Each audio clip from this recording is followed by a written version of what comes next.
राजन, आपके विचार में जो सम्राट विक्रमादित्य ने किया, क्या वो सही था? मेरे विचार से सही था देवी। बिना किसी ठोस सबूत के किसी को बंदी बना लेना कैसे सही हो सकता है राजन? शायद ये कथा आपने ध्यान से सुनी नहीं है। महारानी के विरुद्ध कोई ठोस सबूत नहीं था, केवल संदेह था। देवी, न्याय का सिद्धांत ये कहता है कि जिस पर भी संदेह हो उसे सबसे पहले बंदी बना लेना चाहिए ताकि उससे पूछताछ हो सके। बिल्कुल सही कहा, बिल्कुल सही कहा राजा भोज आपने, क्योंकि मेरे मित्र विक्रमादित्य न्याय के मामले में कभी गलती कर ही नहीं सकते थे। देखा आपने, भले स्वयं की पत्नी क्यों ना हो, उन्होंने उसे भी बंदी बना लिया। लेकिन मेरे मित्र की जगह अगर आप होते और आपके सामने ये परिस्थिति होती तो क्या आप ऐसा करते? नहीं नहीं नहीं, नहीं। उत्तर मत दीजिए। उत्तर मुझे पता है, आप ऐसा नहीं करते, क्योंकि मेरे मित्र जैसा न्याय प्रेमी कोई हो ही नहीं सकता। मेरा मित्र विक्रम, विक्रम विक्रम, मेरा मित्र विक्रम। ये इतनी भयानक आवाज किसकी है? तुम्हारी है बेताल। मेरी? और अगर तुम चाहते हो ना कि तुम्हारी आवाज और भयानक ना हो तो एकदम शांत हो जाओ।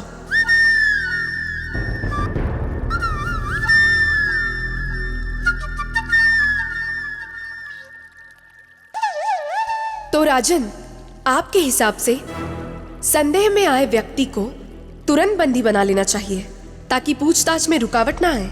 जी देवी, और महारानी के संबंध में यह और भी आवश्यक था। वो क्यों? वो इसलिए देवी क्योंकि वो महारानी थी। यदि सम्राट उन्हें बंदी ना बनाता तो निष्पक्ष जांच के बाद भी प्रजा को उन पर विश्वास ना होता। मैं खुश हूं कि आप दोनों के विचारों में काफी समानता है। आप क्या कर रहे हो देवी? अब मुझे क्षमा कर दीजिए, मेरी बात सही कर दीजिए।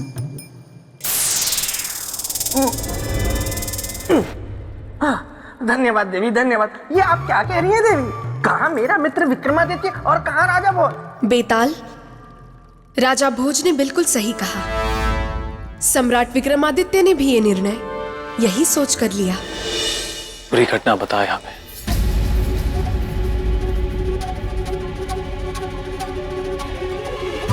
रात्रि का समय था, हम शिविर में सो रहे।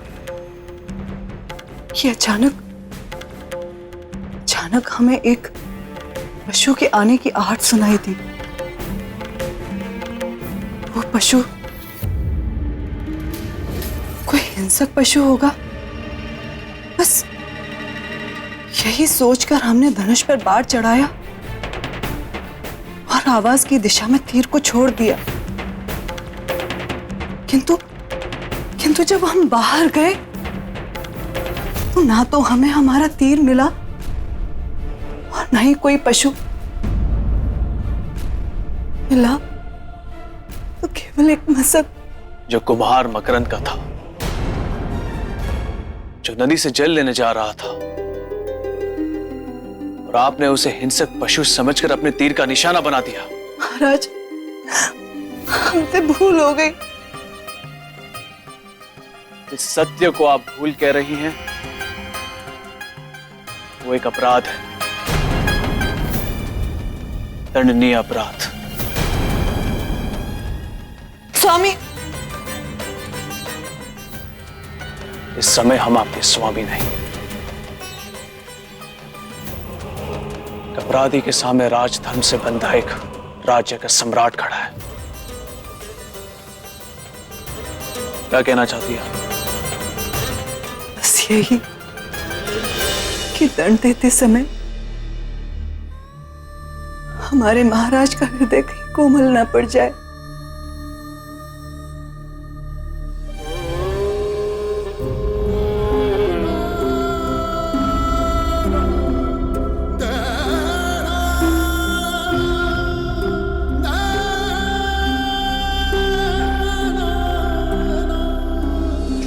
स्वामी, स्वामी,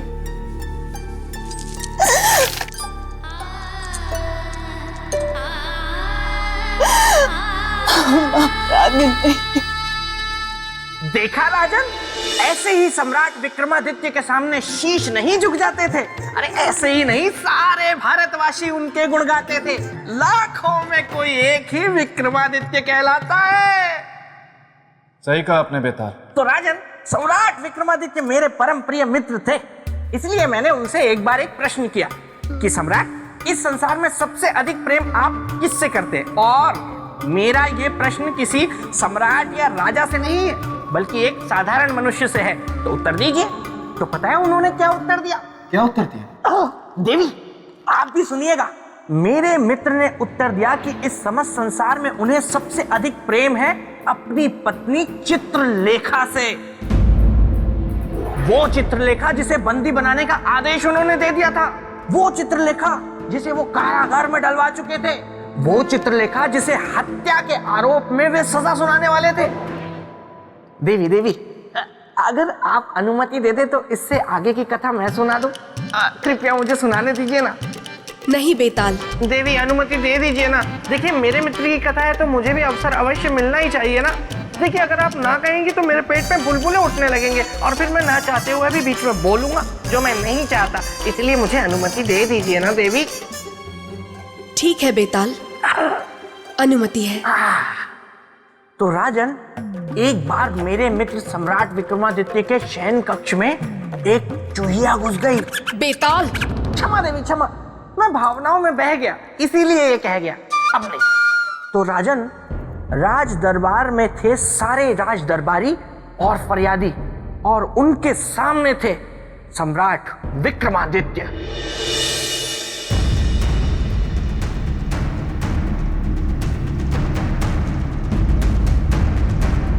सेनापति, बंदी को बुलवाया जाए।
धन्यवाद सम्राट। एक नारी होकर नारी के जीवन को उजाड़ने वाली, क्या बिगाड़ा था मेरे पति ने तुम्हारा? क्यों मार डाला उन्हें? क्यों आग लगा दी मेरे जीवन में, मेरे सुहाग को? जब क्यों? बोलो, उत्तर दो। क्या पाया तुमने उन्हें मारकर?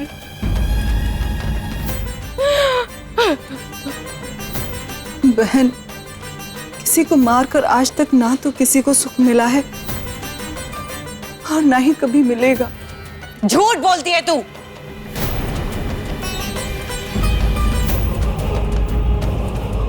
झूठ बोलती है तू। बहन, झूठ ही बोलना होता, कभी सत्य ना बोलती। मैं ही हूं आपकी हत्यारन, जिसने आपके सुखी संसार में आग लगा दी।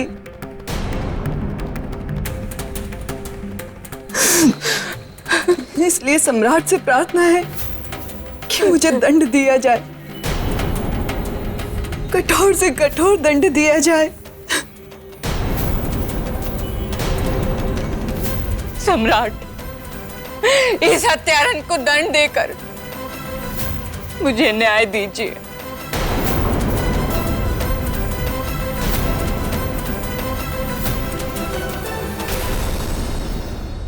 बोलिए, क्या न्याय चाहिए आपको? इस अपराधिनी को आजीवन बंदी गृह में डालने का दंड या फिर मृत्यु दंड? नहीं सम्राट,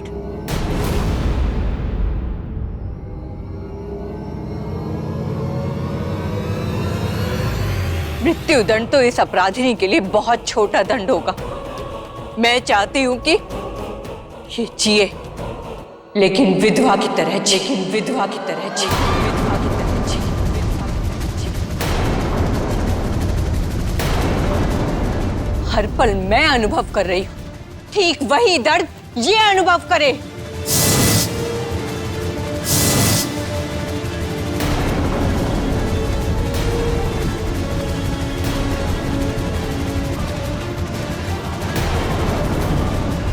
मैं चाहती हूं कि इसके पति की हत्या मैं अपने हाथों से करूं।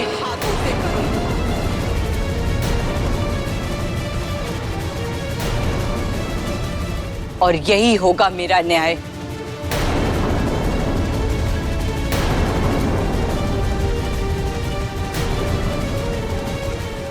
समस्या विकट थी, विकराल थी। एक तरफ था न्याय और दूसरी तरफ सम्राट विक्रमादित्य के प्राण। न्याय की रक्षा करने का अर्थ था विक्रमादित्य को अपने प्राणों की आहुति देनी पड़ती, और अगर ऐसा वो नहीं करते तो न्याय की मूरत हो जाती खंडित। फिर क्या हुआ देवी? महारानी चित्रलेखा स्वयं के लिए तो मृत्यु मांग सकती थी और उसे हंसते हुए स्वीकार भी कर सकती थी, लेकिन अपने पति की मृत्यु का कारण नहीं बन सकती थी। नहीं बहन, ऐसा अनर्थ मत करो बहन। आपके दोषी हम हैं, आप हमें दंड दीजिए, परंतु हमारे पति को नहीं। नहीं हत्यारण, तो सुहागन का दंड यही है, तेरी सुनी मांग।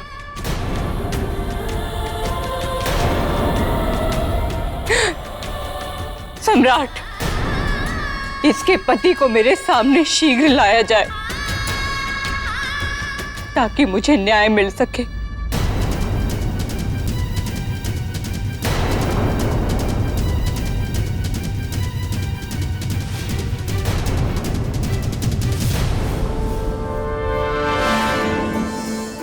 देवी,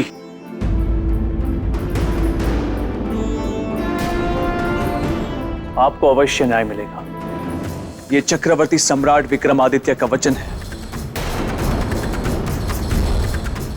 आपके हाथों में वही तीर होगा और आपके सामने इनका पति।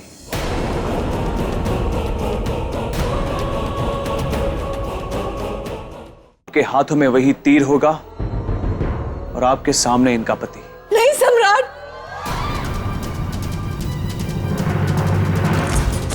ठहरिए।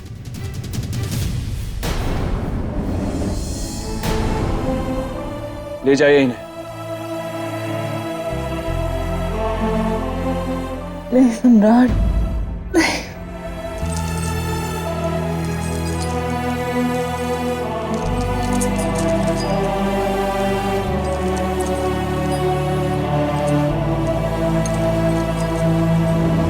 इन्हें न्याय के लिए धनुष और वही बाण दिया जाए।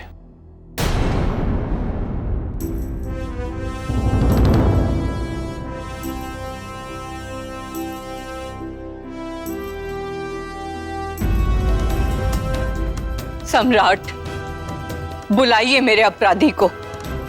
मैं अभी और इसी क्षण उसका अंत करना चाहती हूँ। अवश्य देवी।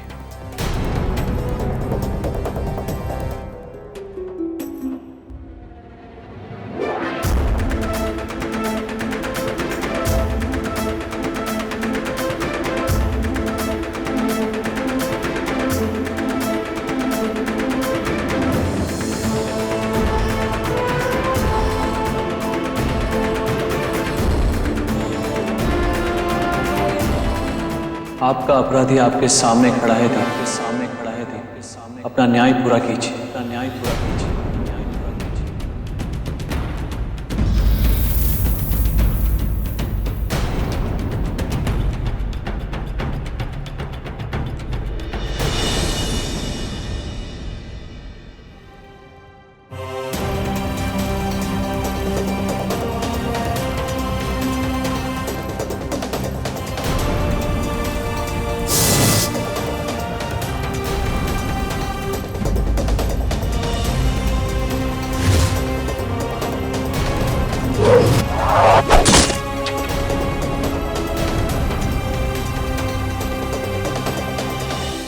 देवी, ये क्या किया आपने?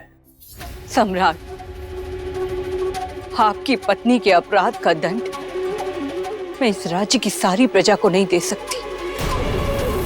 आपकी पत्नी ने तो मेरे पति की हत्या की थी, किंतु मैं जानबूझकर इस उज्जैनी की प्रजा को अनाथ कर दूं, ये नहीं होगा मुझसे।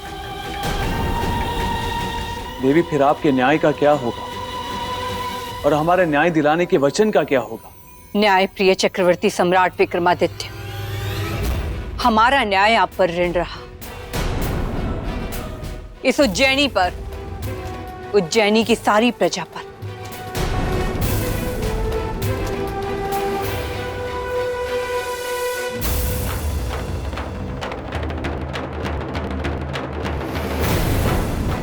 अब हम चलते हैं अपने राज्य।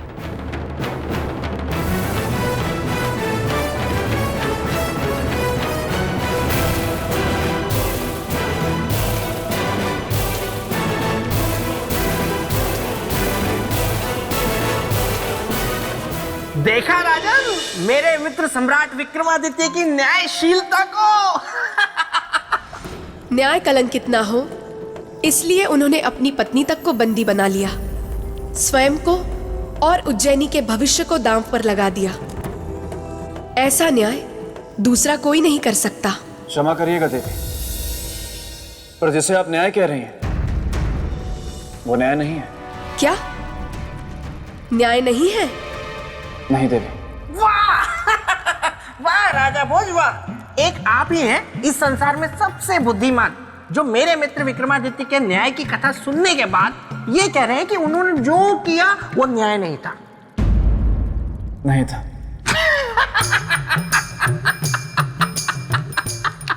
राजा भोज, आप बहुत हंसमुख हैं।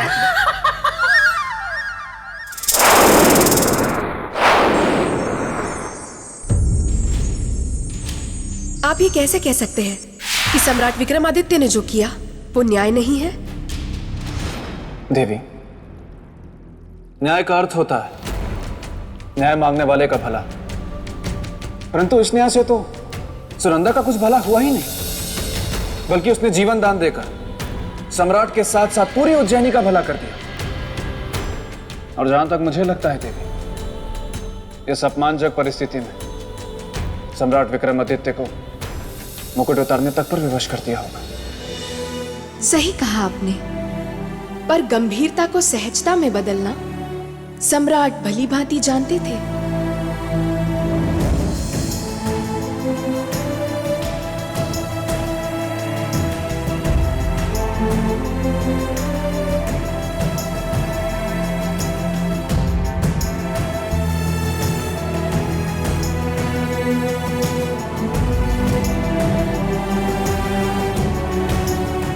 राहमीर जी, आज से हम इस राज्य के सम्राट नहीं रहे। आज से इस राज्य की बागडोर आप संभालेंगे। नहीं सम्राट, नहीं, यह संभव नहीं है। इस संसार में कुछ भी असंभव नहीं है विराहमीर जी, बस उसे पूरा करने के लिए मन में संकल्प होना चाहिए। परंतु सम्राट, मैं आपका स्थान कैसे ले सकता हूं? आप सही कह रहे हैं, आप हमारा स्थान नहीं ले सकते, क्योंकि अब हम एक साधारण प्रजा है, और तब तक साधारण प्रजा रहेंगे जब तक उस स्त्री के न्याय के ऋण को चुका न दे।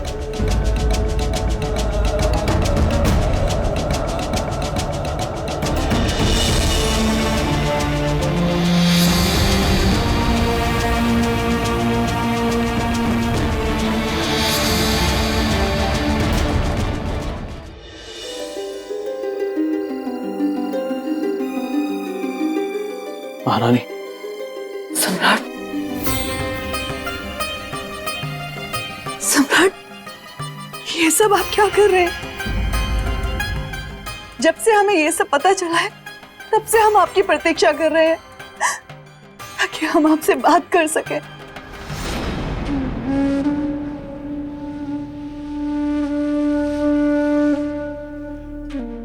अब इस राज्य के सम्राट नहीं है हम महारानी, हमने वही किया है जो एक राजा को करना चाहिए। किंतु सम्राट, हमारे अपराध का दंड आप स्वयं को क्यों दे रहे हैं? आपको जो दंड देना है आप हमें दीजिए। इस अपराध से अब आप मुक्त हो चुकी है। सच्चे न्याय के लिए जो भी करना है वो हमें करना है। और सच्चा न्याय तभी होगा जब हम मकरंद की हुई मृत्यु की भरपाई स्वयं मकरंद बनकर करें। और जब ऐसा हो जाएगा तब हम समझेंगे कि हमने उस परिवार के साथ सच्चा न्याय किया। किंतु सम्राट, अपराधी हम हैं। आपको जो भी दंड देना है हमें स्वीकार है।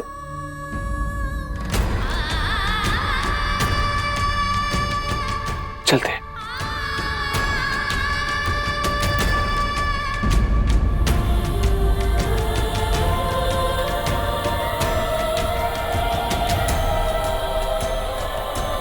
आपका सुख हमारा सुख,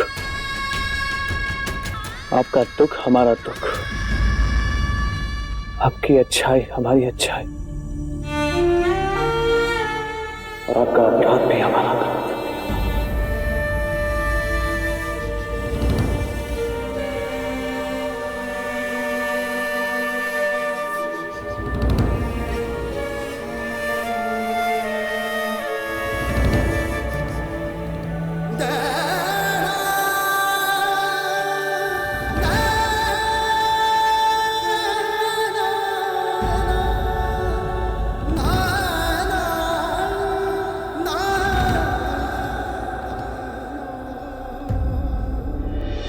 देवी, राजमहल त्याग कर सम्राट विक्रमादित्य ने ऐसा क्या किया कि वो मकरंद की जगह ले पाए? और देवी, क्या यह संभव था? राजन, सम्राट विक्रमादित्य के लिए कुछ भी असंभव नहीं था और कुछ ऐसा ही हुआ। उनके आगे पहली चुनौती थी मकरंद की बहन का टूटा रिश्ता। समझिए, अगर आप संबंध तोड़ देंगे तो मेरी बेटी का क्या होगा? आप मुझे थोड़ा समय दीजिएगा, मैं आपकी सारी इच्छा पूरी कर दूंगा। प्रजापति, बात इच्छा अनिच्छा की नहीं है, ना ही लेन देन की। बात है बराबरी की। अब तुम्हारी और हमारी क्या बराबरी हो सकती है? कौन है कमाने वाला आपके यहां? कौन कमाएगा? कितना कमाएगा? आप हमसे बराबरी कैसे कर सकते हैं? और सुनो,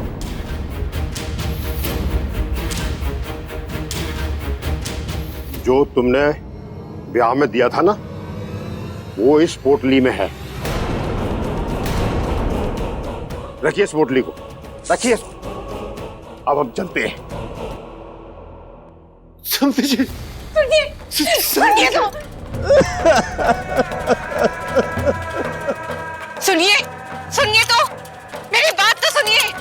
रुक जाइए, रुक जाइए, रुक जाइए।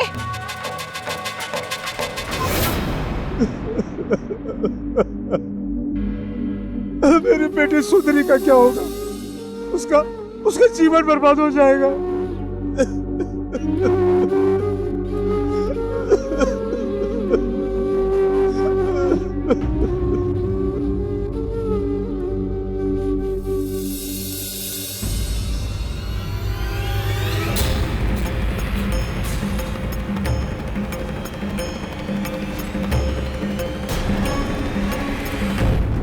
आपने मेरी चौखट पर पैर रखने का साहस भी कैसे किया? आपका ऋण चुकाने आए हैं, आपकी सहायता कर रहे हैं। हमें ना तो आपकी सहानुभूति चाहिए और ना ही किसी प्रकार की सहायता। कृपया कर चले जाइए, आप यहाँ से चले जाइए।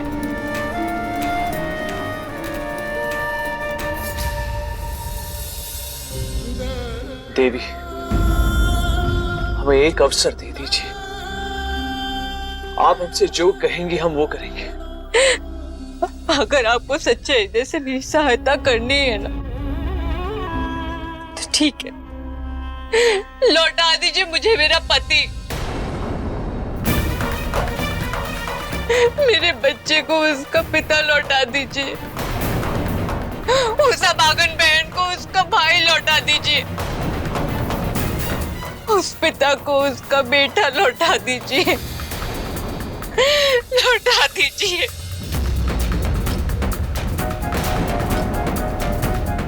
नहीं ना, नहीं लौटा पाएंगे ना। चले जाइए आप यहाँ से, चले जाइए। देवी, कि ये सब सुनकर सम्राट विक्रमादित्य ने अपना इरादा बदल दिया होगा। क्या वो अपने राजमहल में लौट गए होंगे? नहीं देवी, जैसा कि आपने कहा था कि सम्राट विक्रमादित्य के लिए कुछ भी असंभव नहीं है, उनका आत्मबल ही उनकी शक्ति है, इसलिए मुझे नहीं लगता कि सम्राट विक्रमादित्य वापस गए होंगे।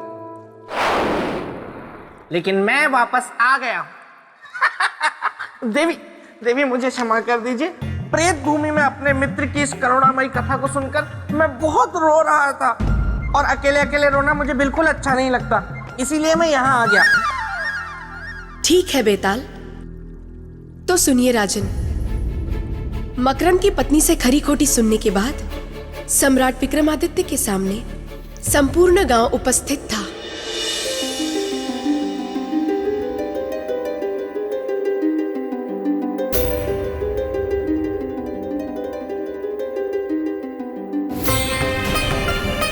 यही है वो मकरंद का हत्यारा, पकड़ो इसे। इसने एक नौजवान बच्चे की हत्या की और सीना चौड़ा करते हुए यहाँ चला आया। इसे सबक सिखाना ही होगा, तभी इसे पता चलेगा कि नौजवान बेटे की हत्या का दुख क्या होता है। भाइयों, हत्या का एक ही दंड होता है और वो है मृत्यु दंड, इसीलिए हम इसे मृत्यु दंड ही देंगे। रुक जाओ।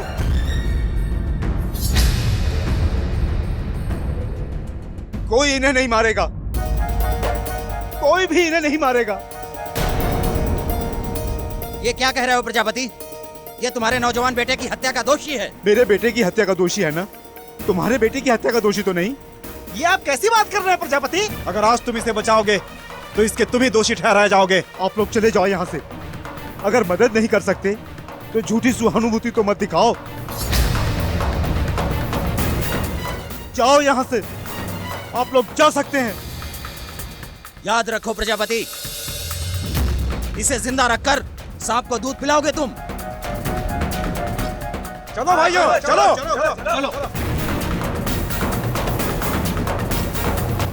सम्राट, हम पहले से ही बहुत दुखी हैं, अब हमारे दुख को और मत बढ़ाइए। नहीं प्रजापति जी, हम आपके दुख को बढ़ाने नहीं, उसे कम करने आए हैं। आपके और आपके परिवार की सहायता करने। सम्राट, अगर आप सच में हमारी सहायता करना चाहते हैं तो यहाँ से चले जाइए। क्षमा करना हमें, पर जब तक हम आपके परिवार के हर सदस्यों के चेहरे पे सुख नहीं देख लेते, हम यहाँ से नहीं जाएंगे।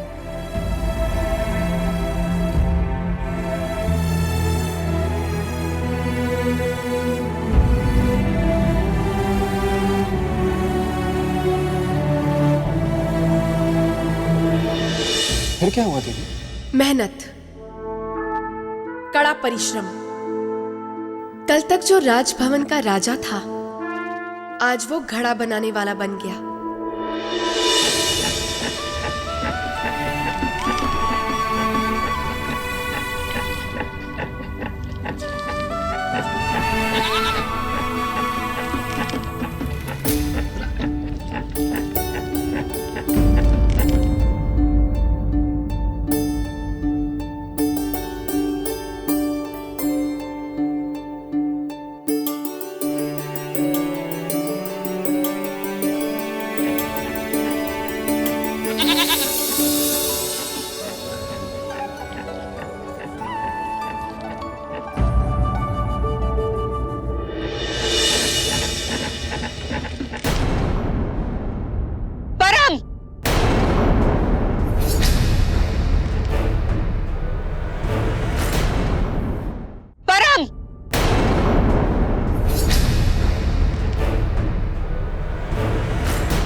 ये सब करके क्या दिखाना चाहते हो इस संसार को?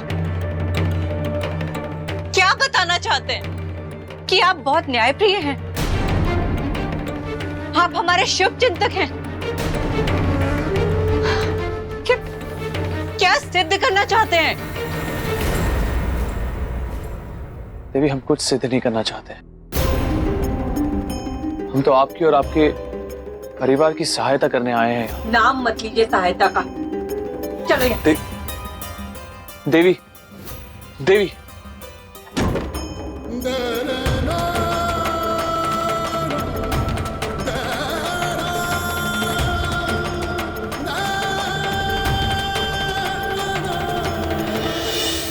आपको क्या लगता है राजन, सम्राट विक्रमादित्य की मेहनत का ये फल सही था? क्या वो मकरंद की पत्नी की बातें सुनकर वापस लौट जाएंगे? प्रश्न नहीं उठता। अरे मेरे मित्र विक्रमादित्य। बेताल, क्या आप राजा भोज हैं? नहीं। तो ये प्रश्न हमने राजा भोज से पूछा है, तो जवाब भी उन्हें ही देने दीजिए। नहीं नहीं देवी। शांत रहो बेताल। क्षमा देवी क्षमा। राजन, आप देवी के प्रश्नों का उत्तर दीजिए ना। आप प्रश्नों का उत्तर नहीं देते फिर मेरी इच्छा हो जाती है उत्तर देने की। मैं ऐसा करना नहीं चाहता हूँ, तो आप दीजिए ना देवी के प्रश्नों का उत्तर। देवी, जो व्यक्ति अपना राजपाट, सुख सुविधा, मोह माया सब कुछ त्याग कर मकरंद के परिवार को खुशियां वापस देने आया, वो व्यक्ति इतनी आसानी से कभी हार नहीं मानेगा। सही कहा आपने राजन। सम्राट विक्रमादित्य ने भी हार नहीं मानी और वो उस परिवार का भरण पोषण करने के लिए निकल पड़े, स्वयं के हाथों बने घड़े बेचने के लिए। घड़े ले लो, घड़े, सस्ते और मजबूत घड़े। काका, काका घड़े ले लो। काका, इससे सस्ता और मजबूत घड़ा आपको कहीं नहीं मिलेगा। एक बार लेके देखो आप। नहीं चाहिए।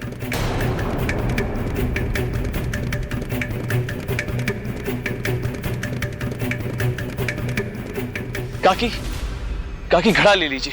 इससे सस्ता और मजबूत घड़ा आपको कहीं नहीं मिलेगा। नहीं घड़े वाले, हम केवल मकरंद के ही घड़े लेते हैं। हमें उसके घड़ों पर पूरा विश्वास है। मैं नहीं लूंगी।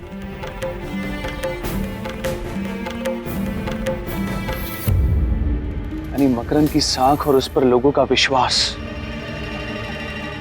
यही दो कारण है कि हमारे घड़े क्यों नहीं बिक रहे। हमें किसी भी हाल में इस परिवार के नुकसान की भरपाई करनी है। हमें किसी भी हाल में इस परिवार के नुकसान की भरपाई करनी है। इन घड़ों को हर हाल में बेचना होगा।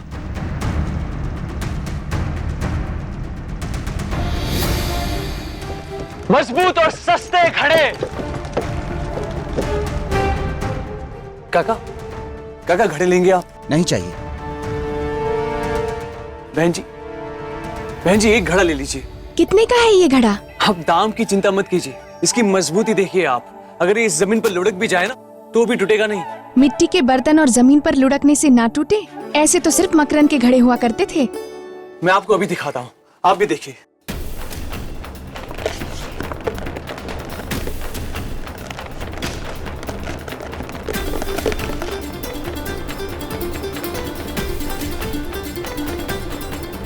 ये घड़ा मैं लूंगा, ये मुझे चाहिए। और इस प्रकार न्याय का ऋण चुकाने के लिए चक्रवर्ती सम्राट विक्रमादित्य पूरे 1 वर्ष तक घर घर जाकर घड़े बेचते रहे।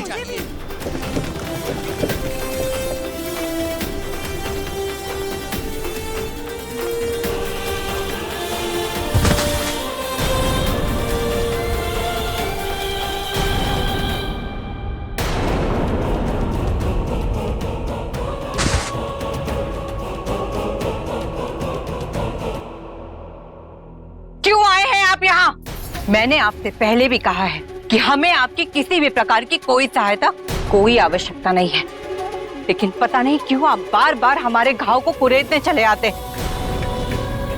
हमें हमारे हाल पर छोड़ दीजिए।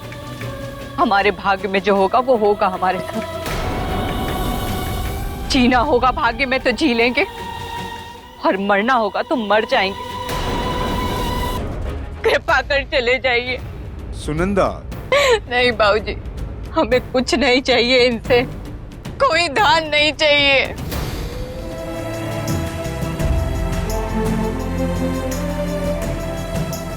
चलते हैं।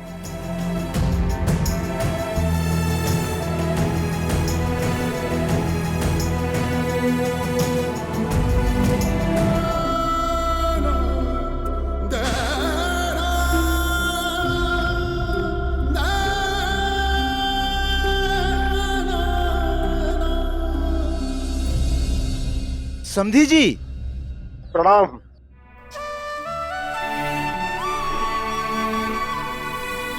अरे समधी जी, आप आइए ना, अंदर आइए। नहीं नहीं, हम तो अपनी बहू को विदा कराने आए।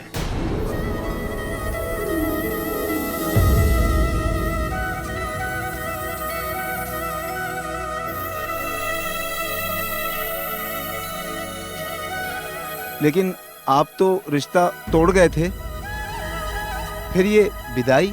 वो झूठे दिखावे के कारण जो हम भूल कर बैठे थे, अब हम उसे सुधारने आए। अब हम जान गए हैं एक दूसरे के सुख दुख में काम आना ही जीवन का सत्य है, सबसे बड़ा संबंध है। भला हो उस व्यक्ति का जिसने हमारी जान बचाकर हमारी आंखें खोल दी। अरे कोई मुझे बचाओ,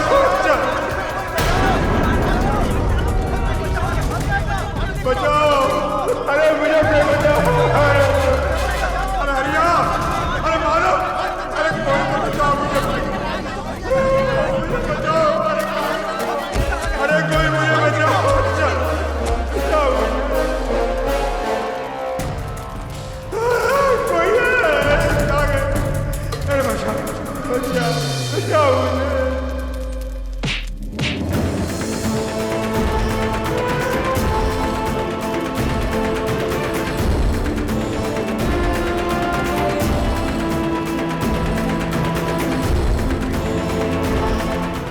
बेटा, तुमने मेरी जान बचाकर उस पर बहुत बड़ा उपकार किया है बेटा। नहीं काका, मानव धर्म का पालन करने में उपकार कैसे? और संकट के समय तो इंसान ही इंसान के काम आता है। परंतु काका, एक बात मेरी समझ में नहीं आई, गांव वाले तो आपके अपने, तो इन्होंने आपकी जान बचाने की पहल क्यों नहीं की? बेटा, ये सब स्वार्थी है, मतलबी है, नेकी को भूल जाते हैं बेटा। नहीं काका, नेकी को नहीं भूलते, पर नेकी को ही भूलने वाले को अवश्य भूल जाते हैं, उससे दूर चले जाते हैं। और आज आपके साथ भी ऐसा ही हुआ है। आपने भी नेकी को भुलाकर अपनी बहू के साथ सारे संबंध तोड़ दिए, फिर आप दूसरों से कैसे उम्मीद कर सकते हो? बेटा, तुम कौन हो? ये सब कुछ कैसे जानते बेटा? हम ये सब इसलिए जानते हैं क्योंकि सुंदरी हमारी बहन है। हाँ काका, और विवाह के बाद एक स्त्री का घर अपना ससुराल होता है, उसका मायका नहीं। आप उसे अपने घर ले आए, वो आपको कभी शिकायत का अवसर नहीं देगी। क्षमा कर दो बेटा, मुझे क्षमा कर दो बेटा, क्षमा कर दो, क्षमा। नहीं काका, ये उस व्यक्ति की देन है जिसके कारण मैं अपनी भूल का प्रायश्चित करने यहाँ आ पाया हूँ। पर कौन है वो देवता जो अभी भी यहाँ से गए?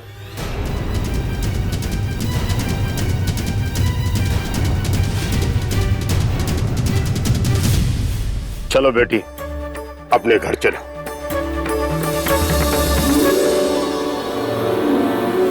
चलो बेटा, अपने घर जाने की तैयारी करो। बहुत बहुत धन्यवाद समधी जी।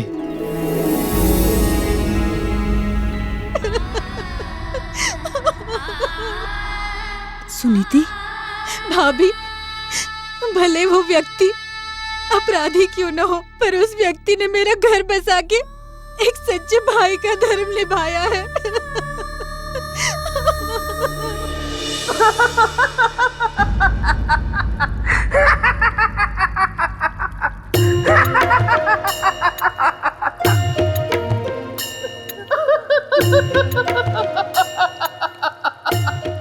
बहुत याद आ रही है मुझे, मेरे मित्र विक्रम की बहुत याद आ रही है। उसके जैसा महान कोई हो ही नहीं सकता।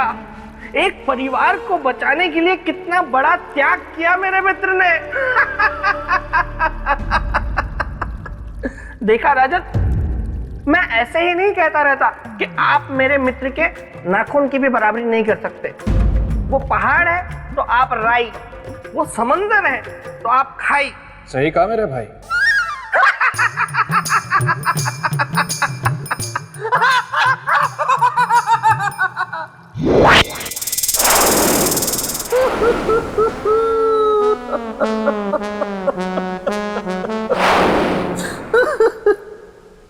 धन्यवाद राजन। हैं? हट हट। विवाह कुंडल? तुम यहाँ गुफा में? ये गुफा नहीं, प्रेत लोक है। हाँ? ओ, फिर से यहाँ क्या लेने आए हो? लेने नहीं, देने आया हूँ। तो दो और जाओ। अरे मैं अपने विवाह का निमंत्रण देने आया हूँ। मेरा विवाह सौंदर्य लेखा के साथ अगली पूर्णमासी को सुनिश्चित हुआ है।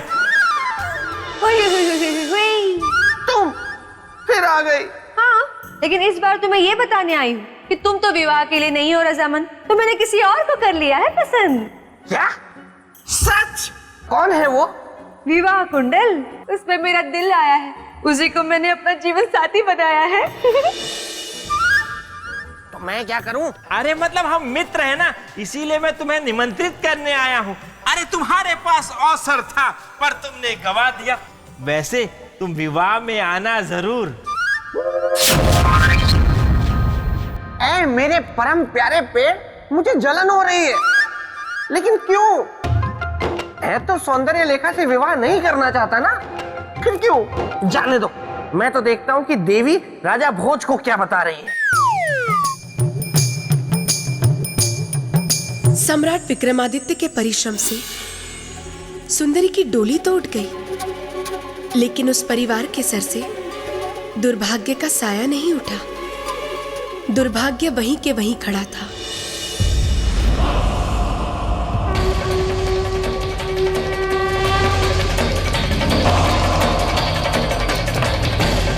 प्रजापति, बाहर आइए। जी कहिए। याद है ना, आज ब्रह्मदेव के यहाँ भोजन बनने की तुम्हारे घर की बारी है। जी मुखिया जी, याद है। चलिए। मैं चलता हूँ। दादाजी, आप कहाँ जा रहे हैं? बेटा, मैं अभी आता हूँ, तुम अपनी माता का ध्यान रखना। चलिए मुखिया जी। एक क्षण मुखिया जी।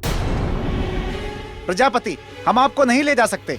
ब्रह्मदैत्य आपको देखकर क्रोधित होगा, वो हम सबको मार देगा, क्योंकि उसे भोजन में नौजवान चाहिए, कोई बूढ़ा नहीं।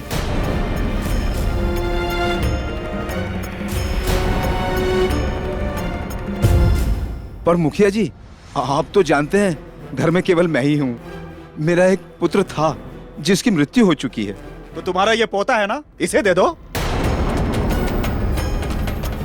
नहीं नहीं मुखिया जी, नहीं, इस बच्चे को मैं नहीं दूंगा। अब की साल तुम्हारी बारी है, तुम्हें बलिदान देना ही होगा। नहीं मुखिया जी, नहीं। चलिए, मैं चलता हूँ आपके साथ। नहीं नहीं, ये कहीं नहीं जाएगा। माँ, गांव की रक्षा के लिए जरूरी है जाना। नहीं पुत्र, नहीं, मैं नहीं जाने दूंगी मेरे पुत्र को। नहीं नहीं, ये कहीं नहीं जाएगा, ये कहीं नहीं जाएगा। बाबूजी, इसको रोकिए ना। नहीं, तो कहीं नहीं जाएगा। छोड़ो। नहीं, छोड़ो मुझे।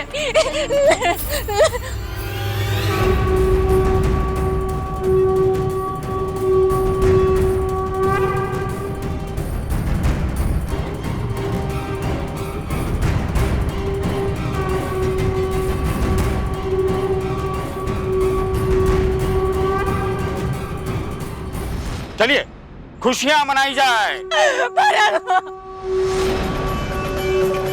छोड़ो मुझे। रुक जाओ।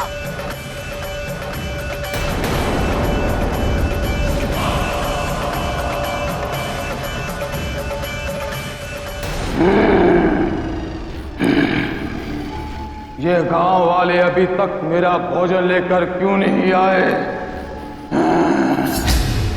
कहां मर गए सबके साथ?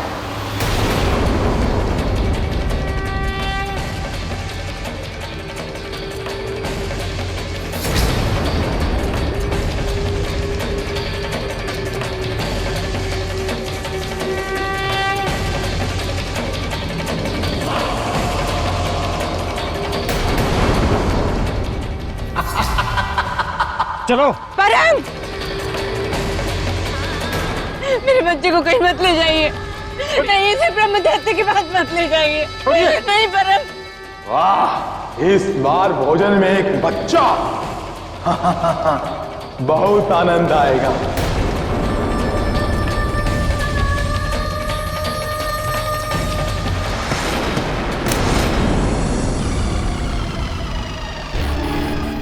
आजा, आजा।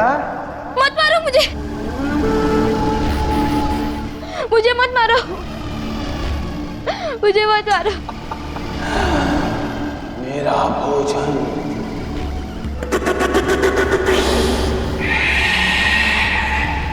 मत मारो मुझे।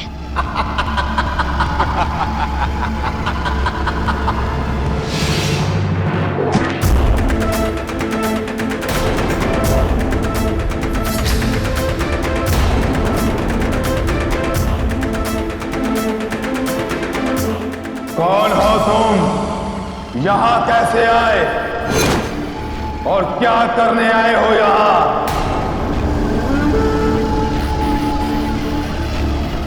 इस बच्चे को छूने का प्रयत्न भी मत करना। तू मारेगा मुझे? इस तरफ शक्तिमान ब्रह्मदैत्य को तू मारेगा?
रुको ब्रह्मदैत्य। अब कौन आ गया?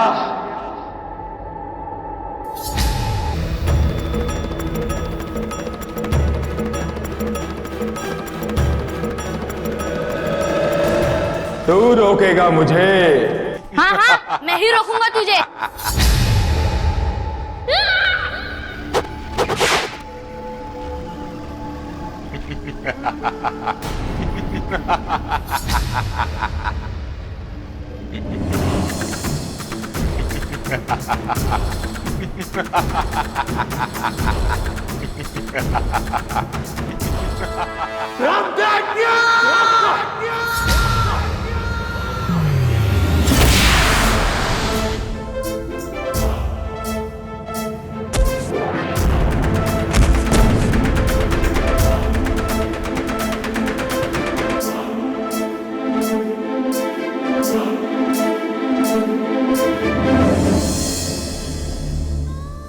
मेरा परम मुझे छोड़कर चला। माँ,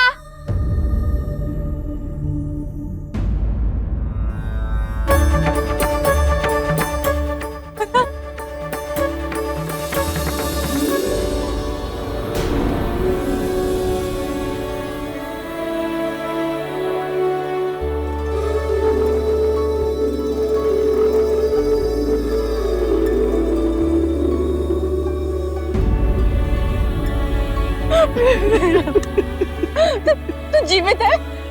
हाँ माँ, उन्होंने तो मुझे राक्षस से भी बचा लिया और तो वो राक्षस को भी मार दिया। किसने?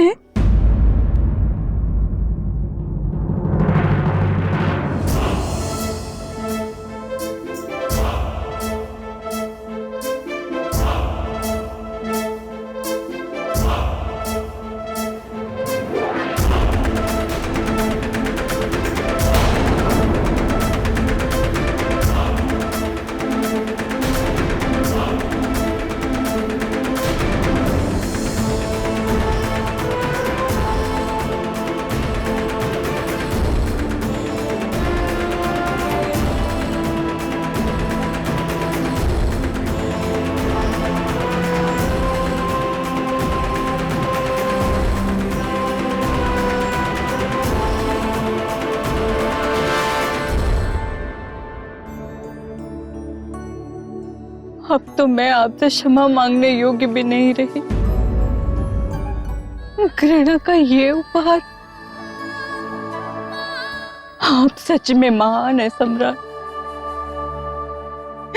ये जानते हुए भी कि मेरे हृदय में आपके लिए कितना क्रोध है, घृणा है, फिर भी आपने मेरे बच्चे को बचा लिया।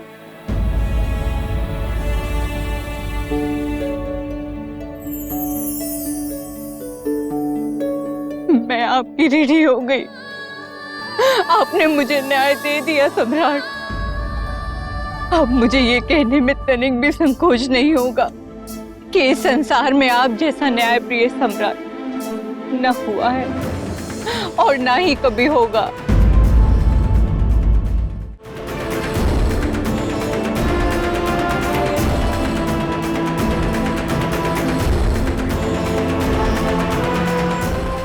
न्याय प्रिय सम्राट विक्रमादित्य की जय। न्याय प्रिय सम्राट विक्रमादित्य की जय। न्याय प्रिय सम्राट विक्रमादित्य की जय। सम्राट विक्रमादित्य की जय। सम्राट विक्रमादित्य की जय। सम्राट विक्रमादित्य की जय। सम्राट विक्रमादित्य की जय। तो ऐसे थे न्याय प्रिय सम्राट विक्रमादित्य, जिनकी दृष्टि में न्याय ही सबसे बड़ा था, दूसरा कुछ नहीं। क्या ऐसा दूसरा कोई कर सकेगा? कभी नहीं। तो राजन, अब मुझे आज्ञा दें, मेरा कार्य पूर्ण हुआ।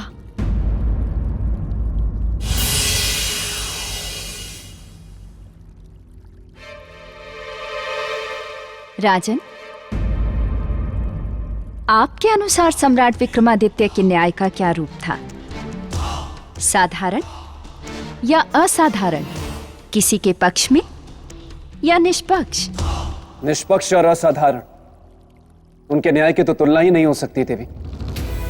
उन जैसा न्यायधर्मी सम्राट तो सदियों में कोई होता है। अब आपकी बुद्धि की परीक्षा है राजन। एक प्रश्न पूछना चाहती हूं आपसे। पूछिए देवी। क्या न्याय इस सृष्टि में सभी प्राणियों के लिए समान है या मनुष्य और अन्य जीव जंतुओं के लिए अलग अलग? यदि आप सम्राट होंगे तो क्या करेंगे? न्याय के तराजू में सभी को समान रूप से तौलेंगे या अलग अलग न्याय करेंगे? फंस गए ना राजन, खा गए ना गच्चा। अरे ये देवी महामाया का प्रश्न है, इसका उत्तर देना इतना आसान नहीं है राजन। इसलिए कहता हूँ मेरे साथ उज्जैनी चलिए और चलकर वहां का राजपाट संभाल लीजिए। बेताल, अब एक प्रश्न मैं तुमसे भी पूछती हूँ। तुम क्या बनना पसंद करोगे? मेंढक, कौवा, खरगोश या फिर गधा? चारों में से कुछ नहीं देवी। मैं तो यहाँ निकट के शमशान में एक शव का स्वास्थ्य देखने आया था, तो सोचा आपके भी दर्शन करता चलूं। तो हो गए दर्शन? हाँ, हो गए। तो अब जाओ यहाँ से। थोड़ा विश्राम करके जाता हूँ ना, थक गया हूँ, फिर चला जाऊंगा। लेकिन मैं कुछ नहीं बोलूंगा, राजा भोज के सर की कसम, मैं कुछ नहीं बोलूंगा। बेताल,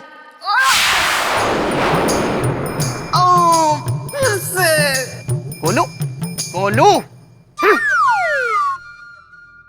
बताइए राजन, क्या न्याय इस सृष्टि में सभी प्राणियों के लिए एक समान है या फिर मनुष्य और अन्य जीव जंतुओं के लिए अलग अलग। यदि आप सम्राट होंगे तो क्या न्याय के तराजू में सभी को एक बराबर तौलेंगे या अलग अलग?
कौन है? कौन है यहाँ जो इस मासूम कबूतर को मारना चाहता है?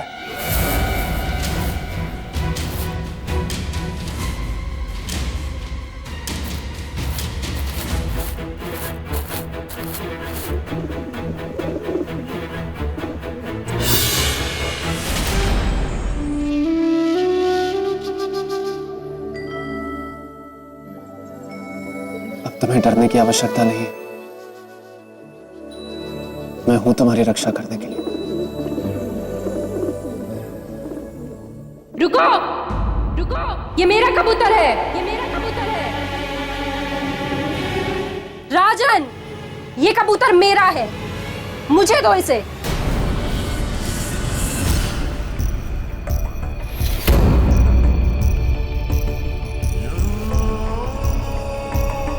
ये मेरा कबूतर है, दो मुझे इसे। तो ये तुम थी जो इस मासूम कबूतर पर तीर चला रही हो। मुझे तो आश्चर्य होता है कि एक स्त्री होकर तुम्हें इस कबूतर पर तीर चलाने में दया नहीं आती। ये कबूतर होगा आपके लिए राजन, मेरे लिए मेरा भोजन है। ये भोजन नहीं है, एक जीव है और जीव हत्या पाप है, जिसमें भी वही आत्मा है जो मुझ में है, तुम में है। राजन, ज्ञान मत दीजिए, मुझे ये कबूतर दीजिए। कबूतर तो मैं तुम्हें नहीं दे सकता, क्योंकि मैंने इसे इसकी रक्षा का वचन दिया, और ये राजा भोज का वचन है जो कभी खाली नहीं जाता।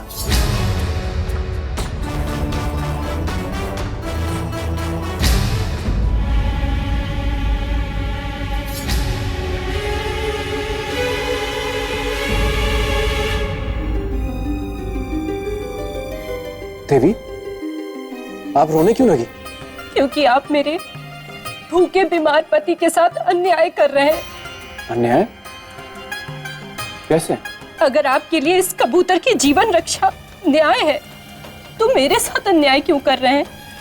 ठीक है, मैं तुम्हारे साथ भी न्याय करूंगा। मैं तुम्हें उचित न्याय का वचन देता हूं। बताओ, इस कबूतर के बदले क्या चाहिए तुम्हें? इस कबूतर के भार के बराबर स्वर्ण। ठीक है, स्वर्ण मिलेगा तुम्हें। और कुछ? नहीं, बस।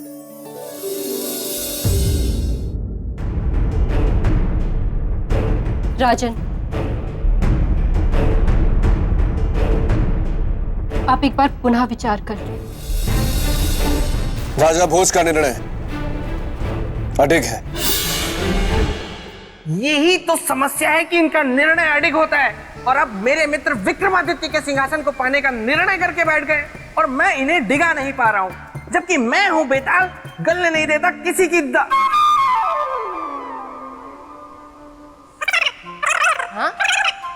नहीं नहीं नहीं नहीं, वो क्या है मेरे परम प्रिय पेड़, अचानक मुझे याद आया कि ये वाक्य कि मैं हूं बेताल, गलने नहीं दूंगा किसी की दाल, मैंने सबसे ज्यादा बार जिससे कहा उसी की दाल किसी और की पतीली में गल गई। हाँ, सौंदर्य लेखा की ही बात कर रहा हूं। वो आई तो थी मेरे साथ गृहस्थी की रोटी पकाने, लेकिन अब विवाह कुंडल के साथ प्रेम की पूरियां पकाएगी। विवाह कुंडल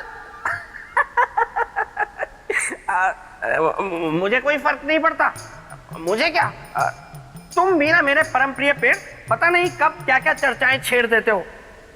ठहरो, अभी मुझे देखने दो कि राजा भोज ने कबूतर के बदले में कितना स्वर्ण दिया।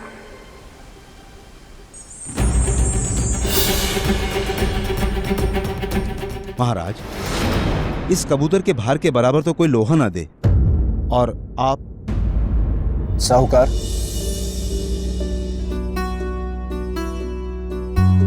जीवन चाहे किसी का भी हो, जीवन अनमोल होता है। जीवन के सामने कुबेर का भंडार भी कम है। जैसी आपकी इच्छा महाराज। आइए, रखिए इस कबूतर को तराजू में।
ये कैसा जादू है?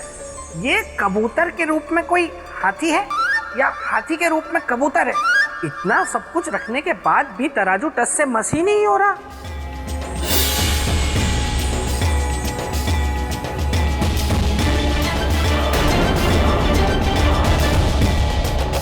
ये क्या कर रहे हैं महाराज? आप तो मुकुट उतारने का अर्थ जानते हैं। इसके बाद आप राजा नहीं रह जाएंगे। कोई अंतर नहीं पड़ता।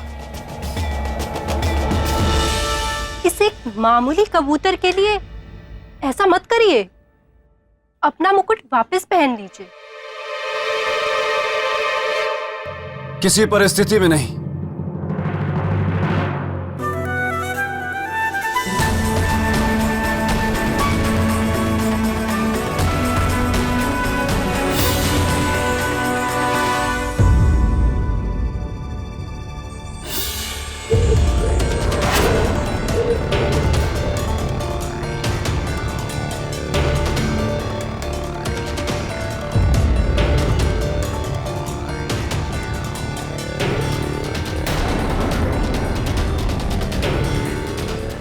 करेंगे? अपने आप को बेचेंगे? यदि न्याय के लिए मुझे अपने आप को भी बेचना, तो बेच दूं,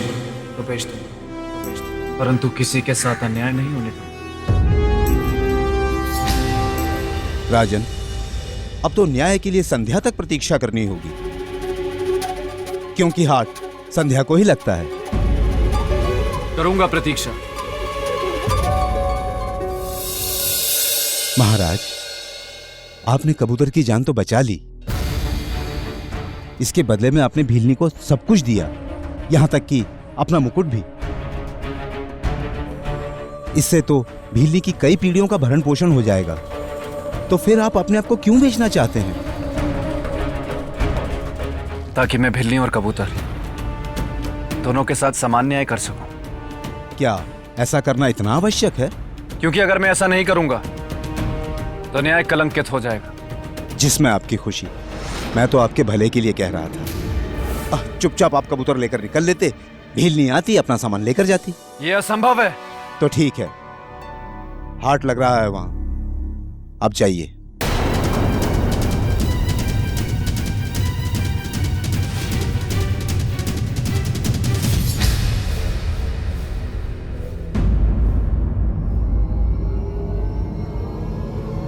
उसे धर्म और न्याय के मार्ग से डिगाना संभव नहीं।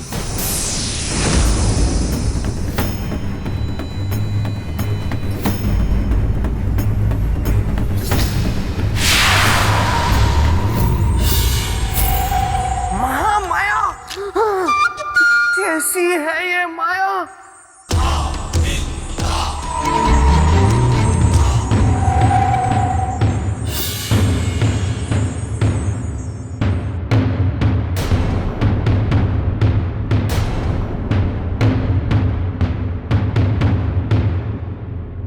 नगरवासियों, मैं यहां खुद को बेच रहा हूं,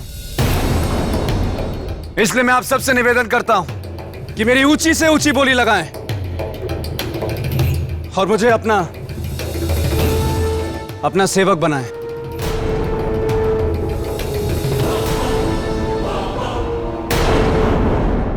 क्या तुम खेती करना जानते हो? तुम्हें हथियार बनाना आता है क्या? क्या तुम आभूषण बना सकते हो?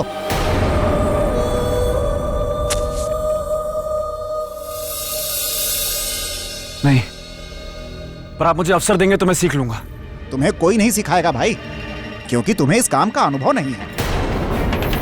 चलो भाई चलो, ये व्यक्ति हमारे किसी काम का नहीं। चलो चलो भाई, चलो भाई, चलो चलो काम करें। चलो। अरे आप कहां जा रहे हैं?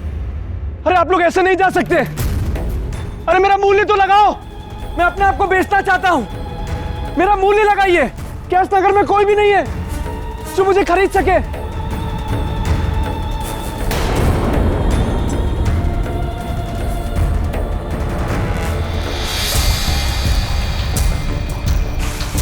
हे महाकाल, क्या मैं अपने न्याय के वचन की रक्षा नहीं कर पाऊंगा?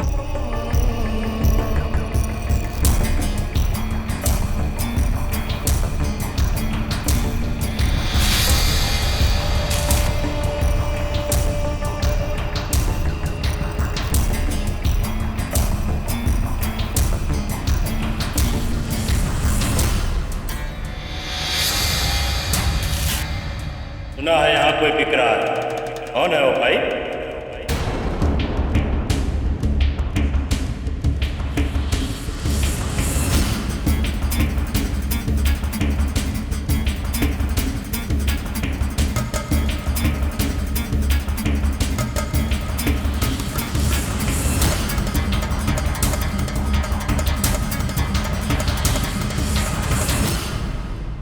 मैं शमशान का चांडाल हूं, मुर्दा फूंकता हूं। तुम फूंक पाओगे मुर्दा? हाँ, मैं फूंकूंगा। तब मैं तुझे खरीदता हूं। आज से तुम हमारे सेवक हुए। पर दाम क्या देंगे ये तय नहीं हुआ। दाम? प्रतिदिन 1 रोटी। यदि मंजूर है तो बोलो, अन्यथा मैं दूसरा सेवक ढूंढता हूं। हाँ, स्वीकार है।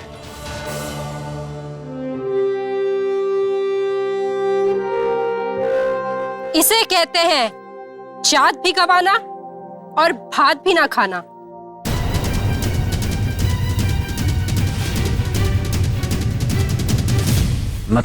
मतलब आप इस एक रोटी की मजदूरी में कब और कैसे मेरे कबूतर का मूल्य चुकाकर न्याय कर सकेंगे?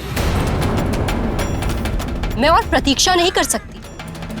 और यदि सच में आप मेरा न्याय करना चाहते हैं तो कल संध्या तक मुझे सोना लाके दे दीजिए,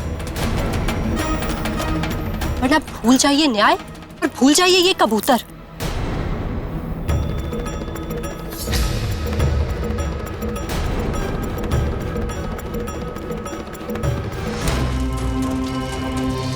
दास, अब से यही शमशान तेरी कर्मभूमि है।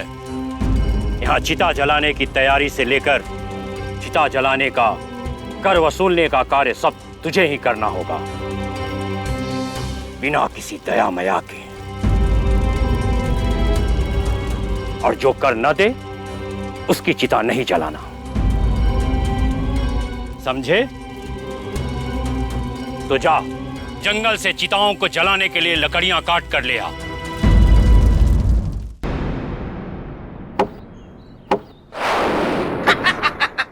राजन। बेताल, आप यहाँ? मैं आपकी कुछ सहायता करूं? इससे? ये तो फिर भी काफी बड़ा है। इसके लिए तो मेरा नाखून ही काफी है। नहीं नहीं। ठीक है, देखिए राजन, अब से मैं आपका शुभचिंतक हूं और आपके शुभचिंतक होने के नाते मैं आपको एक सलाह देना चाहता हूं, क्योंकि आप उज्जैनी नगरी के राजा हैं, महान नगरी के, मेरे मित्र की नगरी के। इसीलिए कह रहा हूं राजन, ये सब करना आपको शोभा देता है? नहीं है ना? तो छोड़िए ये सब और लौट जाइए। हाथ जोड़कर मैं आपसे निवेदन करता हूं कि अब मैं राजा नहीं हूं, किसी का दास हूं। इसलिए कृपा करके मुझे अपने कर्तव्य का पालन करने दें। लेकिन राजन, मैं ये कह रहा हूं। बेताल, मैं तो सिर्फ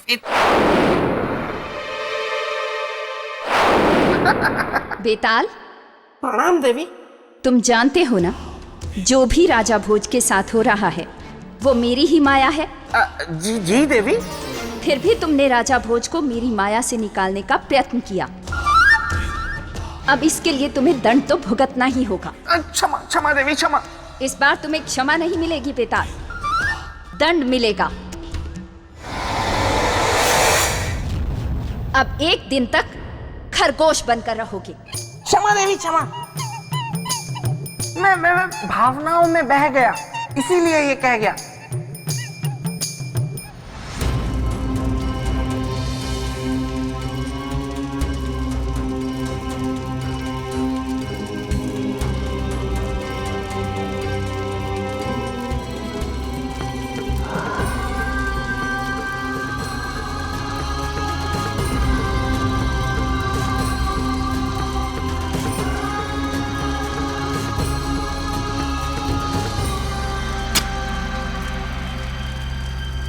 सेवक, कितना कमाया?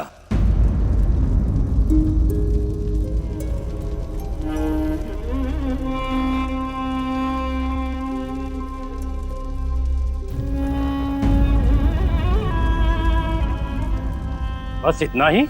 नहीं स्वामी, आज कमाया तो बहुत कुछ है, पर आपको दे नहीं सकता। क्यों? तू जानता नहीं, सेवक की कमाई पर स्वामी का अधिकार होता है। चल दे आज की कमाई। सत्य का ज्ञान कमाया है स्वामी, जिसे चाहकर भी मैं आपको दे नहीं सकता और आप ले नहीं सकते। मतलब आज ये जाना है कि मृत्यु विधि का सबसे बड़ा सत्य और शमशान इस संसार का।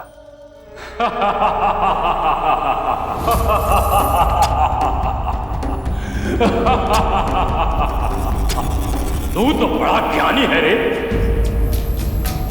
अच्छा तो एक बात बता, जब शमशान ही जीवन का सत्य है तो मनुष्य से नगर के बाहर बनाता क्यों है? क्योंकि वो इस सत्य का सामना करने से डरता है। अरे वाह, ऐसी ज्ञान की बातें तो आज तक मैंने किसी से नहीं सुनी है रे। तू तो बड़ा बुद्धिमान है रे।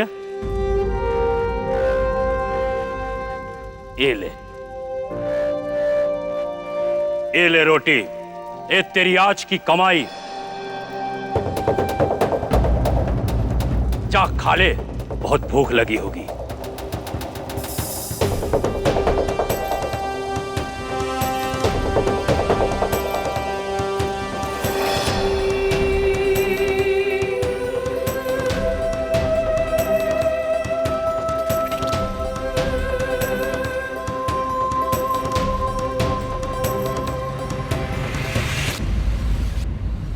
तू अभी भी इस आस में बैठा है कि तेरा वो रक्षक राजा भोज तुझे बचाने आएगा? भूल जा, वो नहीं आने वाला। इसलिए अब अपने अंत के लिए तू तैयार हो जा। रुक जा बिल्ली, रुक जा बिल्ली, रुक जा बिल्ली।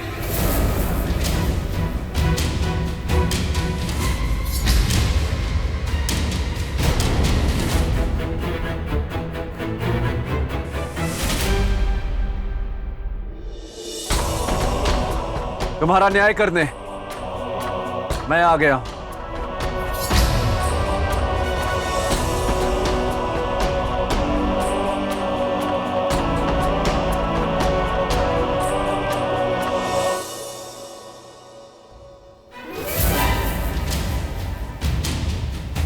एक रोटी की कमाई करने वाला चांडाल क्या न्याय करेगा भोज?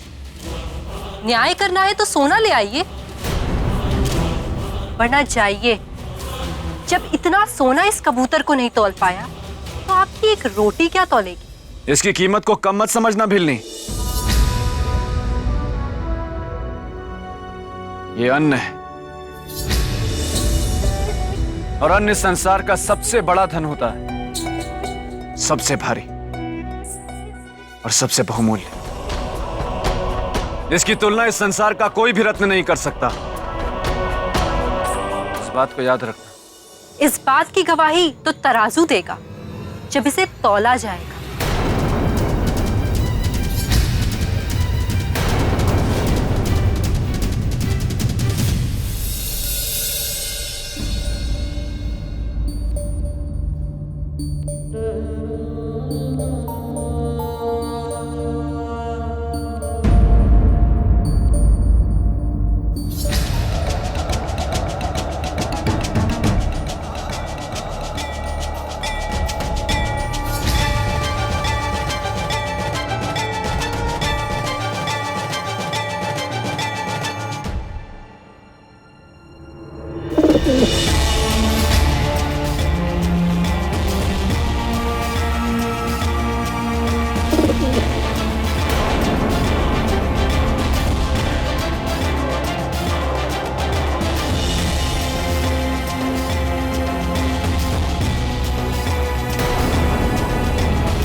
ये महामाया ने मुझे कौन सी दुविधा में डाल दिया।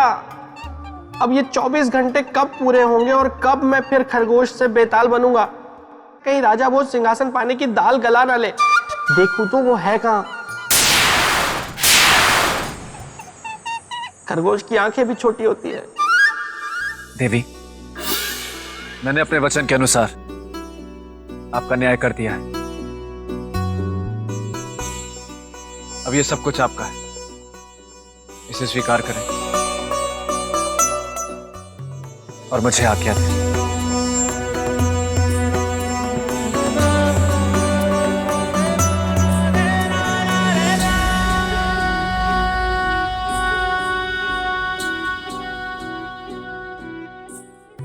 जय महाकाल, जय महाकाल।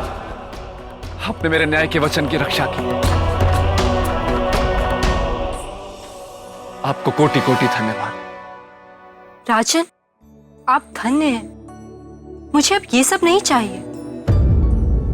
आपने मनुष्य और पशु दोनों को न्याय के तराजू में बराबर तोला। मेरे लिए इतना ही बहुत है। मैंने आज तक आप जैसा न्यायी राजा नहीं देखा। आपकी जय हो राजन।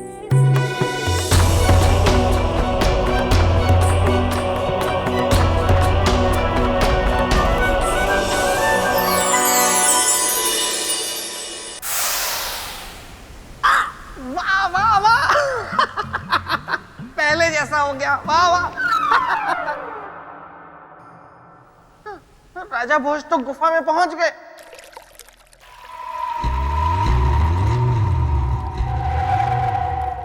महामाया, नहीं नहीं नहीं नहीं, इनके सामने मैं नहीं जाऊंगा वहां।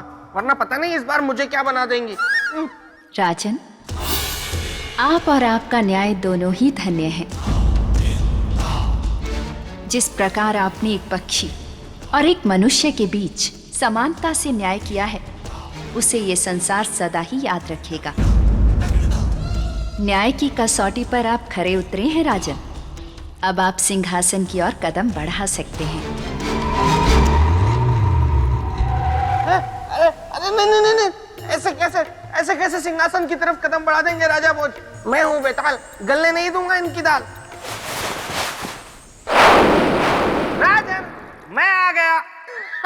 देखिए राजन, मेरी बात मानिए, लौट जाइए। आप पहले भी 3 बार प्रयत्न कर चुके हैं, लेकिन कोई फायदा हुआ नहीं ना, इसीलिए कहता हूं मेरी बात मानिए, लौट जाइए। ठीक है बेटा। ठीक है।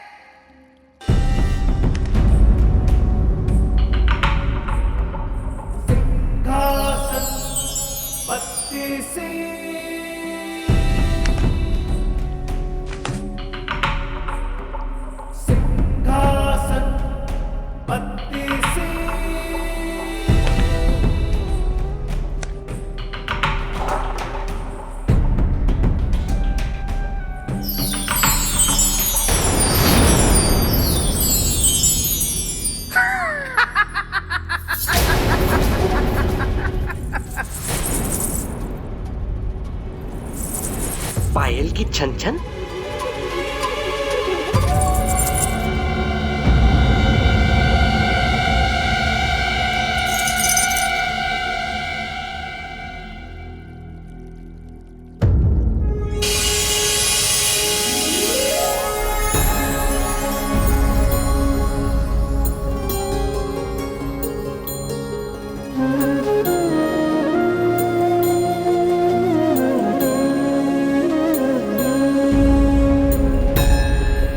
कौन है देवी आप? बताइए तो जाने। देवी, भला मैं आपको कैसे बता सकता हूँ? मैं तो आपको पहली बार देख रहा हूँ। चलिए कुछ संकेत देती हूँ। मैं चंचल, कोमल, चितवन, रस, रूप और गंध की मैं दीवानी।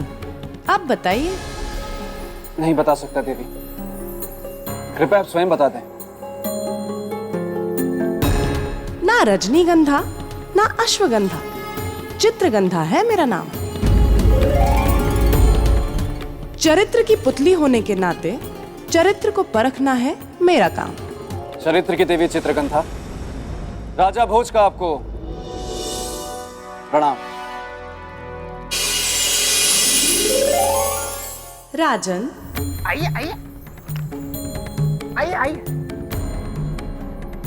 इस सिंहासन बत्तीसी को केवल वही प्राप्त कर सकता है जो महान सम्राट विक्रमादित्य की तरह चरित्रवान हो। और उनकी तरह चरित्रवान होने का अर्थ है आसमान से तारे तोड़कर लाना। व्यर्थ ही समय गवा रहे हैं राजन, लौट जाइए यहाँ से। आइए मेरे साथ। नहीं श्रीमान बेटा, आप रहने दीजिए। देवी क्षमा करिएगा, भले ही आपकी दृष्टि मैं सिंहासन के योग्य ना, पर जब यहां तक आया तो सम्राट विक्रमादित्य की चरित्र की कथा को सुने बिना नहीं जाऊं। ठीक है, तो फिर सुनिए। एक समय की बात है, इंद्र ने स्वर्गलोक में एक सभा का आयोजन किया। उस सभा में यह तय किया जाना था कि संसार में सर्वश्रेष्ठ गुणों का प्रतीक कौन है। आदरणीय ऋषिगण, इस सभा के आयोजन का उद्देश्य गुणों के आधार पर प्रतीक स्वरूप मनुष्यों की घोषणा। जिस प्रकार सब देव किसी न किसी शक्ति के प्रतीक हैं, उसी प्रकार पृथ्वी लोक के मनुष्य भी किसी न किसी गुण के प्रतीक हैं। अब मैं गुरु बृहस्पति देव से आग्रह करूंगा कि गुणों के प्रतीक रूप उन मनुष्यों की घोषणा करें। संसार में चरित्र के प्रतीक हैं चक्रवर्ती सम्राट विक्रमादित्य। ये कैसी अर्थहीन बातें कर रहे हैं देवगुरु बृहस्पति? एक राजा चरित्र का प्रतीक नहीं हो सकता, वो विलासिता का प्रतीक है। और आप हम ऋषियों का अपमान कर रहे हैं, घोर अपमान कर रहे हैं। यदि आपको लगता है कि विक्रमादित्य चरित्र का प्रतीक है तो उसे इसकी परीक्षा देनी होगी और मैं स्वयं लूंगा उसकी परीक्षा।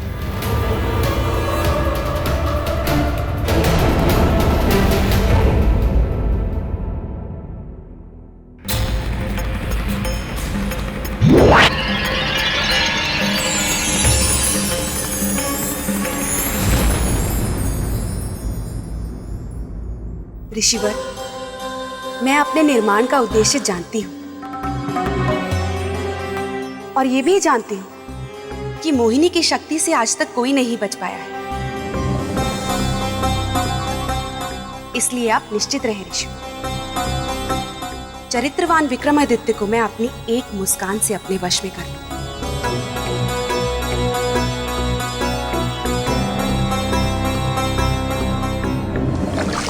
ओम सूर्य देवाय नमः। ओम सूर्य देवाय नमः। ओम सूर्य देवाय नमः। ओम सूर्य देवाय नमः। ओम सूर्य देवाय नमः। सम्राट विक्रमादित्य, आज तुम्हारा धर्म, तुम्हारी भक्ति और तुम्हारा चरित्र सब मेरे रूप के बहाव में बह जाएगा। ओम सूर्य देवाय नमः। ओम सूर्य देवाय नमः। ओम सूर्य देवाय नमः। ओम सूर्य देवाय नमः। ओम सूर्य देवाय नमः। ओम सूर्य देवाय नमः। ओम सूर्य देवाय नमः। ओम सूर्य देवाय नमः।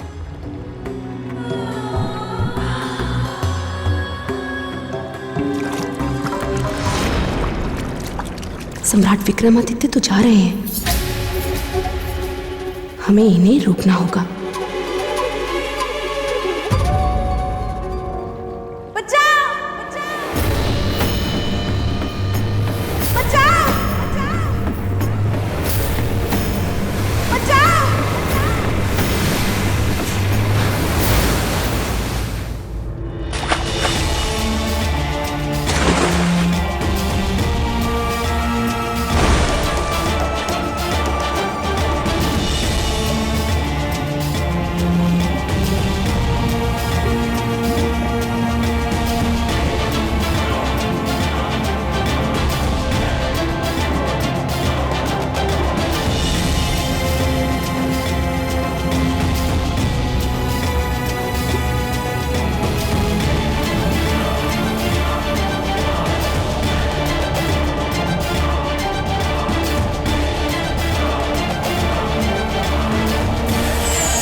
राजन, क्या एक पुरुष के चरित्र पतन के लिए केवल स्त्री दोषी होती है?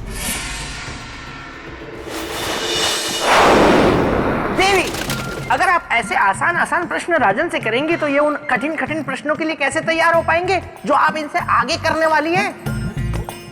राजन, जरा इधर आइए। आगे आपसे जो प्रश्न देवी करने वाली है वो बहुत ही भयानक, भयंकर, जटिल, जड़ियल, कठिन प्रश्न आने वाले हैं। अपने सम्मान का जुलूस निकलवाने से अच्छा है यहां से निकल चलिए। घोड़ा उड़ गया है, बाहर घास खा रहा है। बेताल, तुम अपनी हरकतों से कभी बाज नहीं आओगे। तुम्हारा यहाँ रुकना ठीक नहीं है। नहीं देवी, मैं एकदम शांत रहूंगा। तुम्हारी प्रेत भूमि में तुम्हारी कमी खल रही है। नहीं खल रही है। तो राजन, क्या उत्तर है आपका? देवी, चरित्र का पतन स्त्री से नहीं, मन में उठ रही काम वासना, मद, मोह, लोभ, इन सब के कारण होता है। जिस मनुष्य ने इस पर विजय पाली वही सच्चा पुरुष है। तो ठीक है, देखते हैं सम्राट विक्रमादित्य अपनी काम वासना, मद, लोभ पर विजय पा सके या नहीं।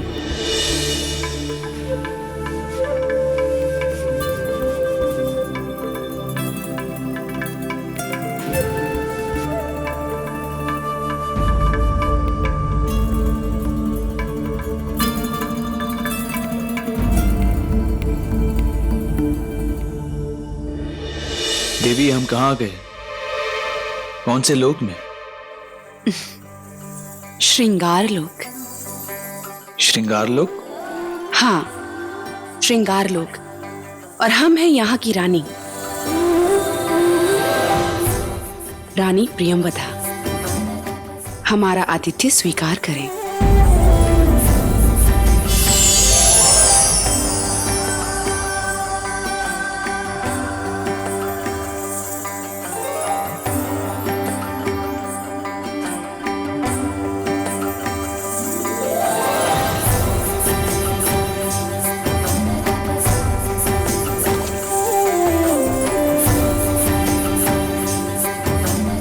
इस स्वागत के लिए बहुत धन्यवाद देवी, किंतु हमें पृथ्वीलोक वापस जाना होगा। क्षमा करें सम्राट, किंतु अब ये संभव नहीं। दासियों, सम्राट को हमारे रंग महल में ले आओ। देवी, हम रंग महल नहीं, यहां से वापस पृथ्वीलोक जाएंगे।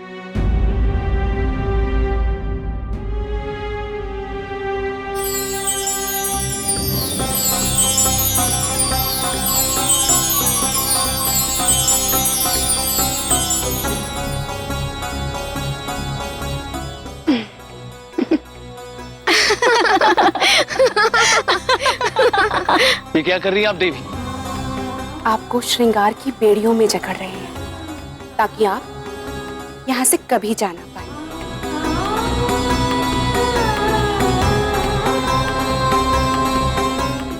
देवी, क्या प्रियंवदा सम्राट विक्रमादित्य को प्रेम की बेड़ियों में बांध पाए?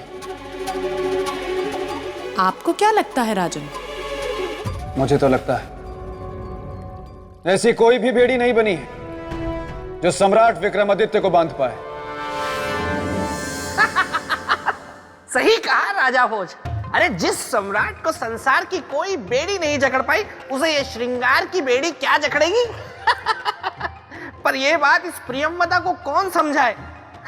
अच्छा होता अगर ये रूपमती होने के साथ साथ बुद्धिमती भी होती। बस बेताल, ये मैं कैसे क्या सुन रहा हूँ? क्या सुन लिया तुमने मस्तिष्क कुमार? यही कि सस सौंदर्य लेखा बस विवाह कुंडल से शादी कर रही है। अब तुमसे क्या छुपाना मेरे मित्र। बुरा तो मुझे भी बहुत लग रहा है, क्योंकि जब भी वो यहाँ आती थी ना तो मेरे प्रेत भूमि में रंग बिखर जाते थे।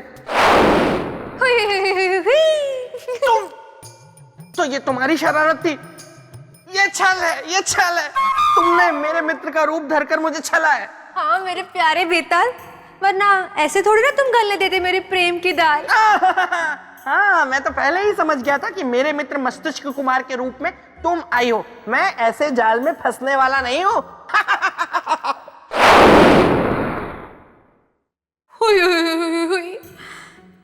ठीक है, अगर तुम हो विश्वामित्र जैसे मेरे बेताल, तो मैं भी हूँ बेताले जैसे रति। तुम्हारी तपस्या तोड़ के ही दम लेगी और तुम्हें ही बनाएगी अपना पति।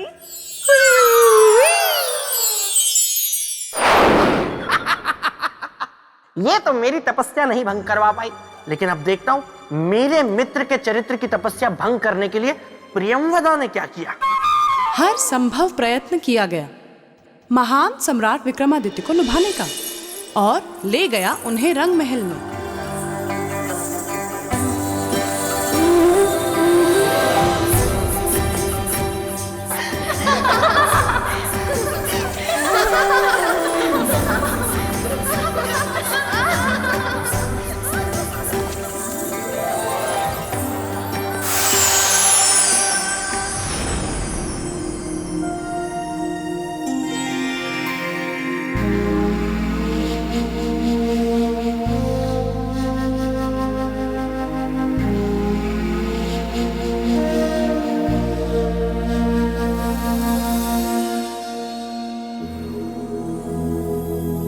राजन, हमें आपसे प्रेम हो गया है।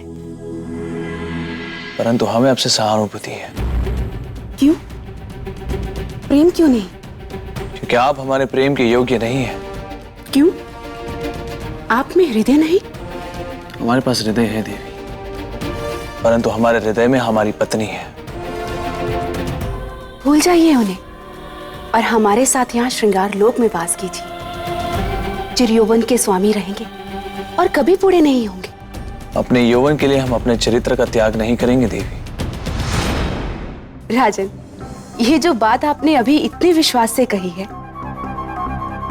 यदि हम आपको छू भर भी लेना तो आपका ये विश्वास ओस की बूंद की भांति उड़ जाएगा और आप सब कुछ भूल जाएंगे सदा सदा के लिए और खो जाएंगे केवल हमारे प्रेम के भंवर में। तो लीजिए, आप अपनी इच्छा पूरी कीजिए देवी।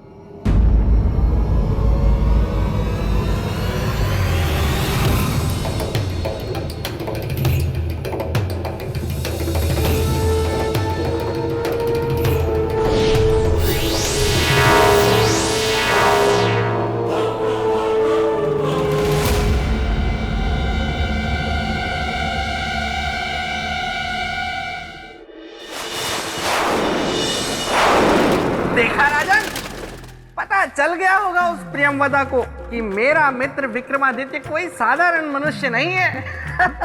खा गई ना प्रियमवदा झटका। बिल्कुल सत्य कहा आपने बेताल। देवी, मैं आपसे बहुत प्रसन्न हूँ। कम से कम किसी बात पे तो आपने मुझसे सहमति जताई। मैं तो आपकी हर बात से सहमत हूँ और उस बात से खास कर जिसमें आप कहती हैं कि राजा भोज मेरे मित्र के सिंहासन के योग्य नहीं है। योग्यता का प्रमाण पत्र आपको देने की जरूरत नहीं है बेताल। तो राजन, क्या आपको पता है कि प्रियमवदा को सम्राट को स्पर्श करते ही झटका महसूस क्यों हुआ? इसका कारण जानते हैं? यह हमारी पत्नी का प्रेम है देवी, और उन्हें दिया हुआ वचन देवी। राजन, आज ऐसा पहली बार हुआ है कि प्रियमवदा के रूप और श्रृंगार के भ्रम को किसी ने तोड़ा है।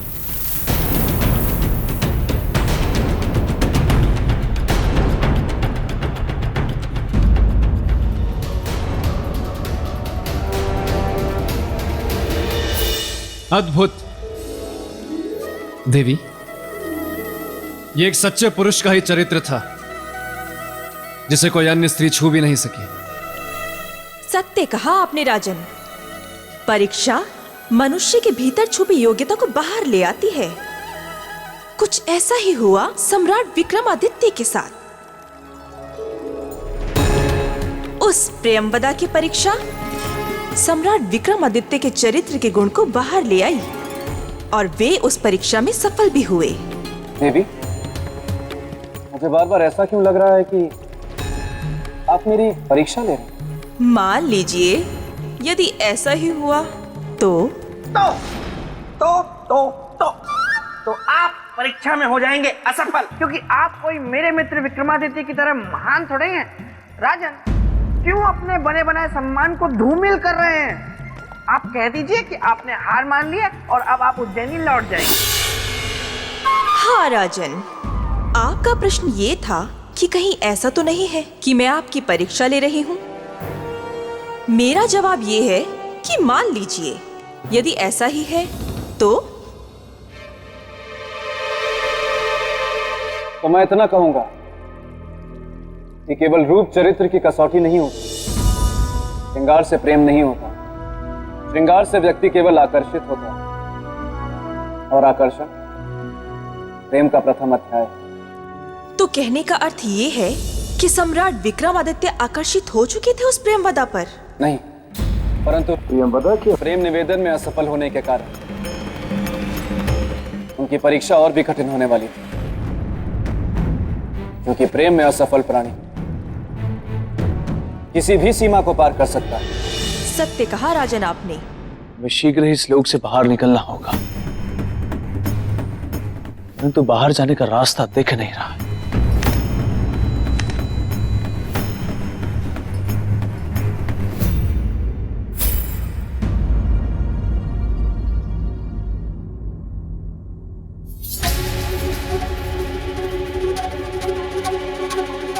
इसी मार्ग के जरिए हम इस लोक में आए थे। यही मार्ग हमें पृथ्वी लोक ले जाएगा।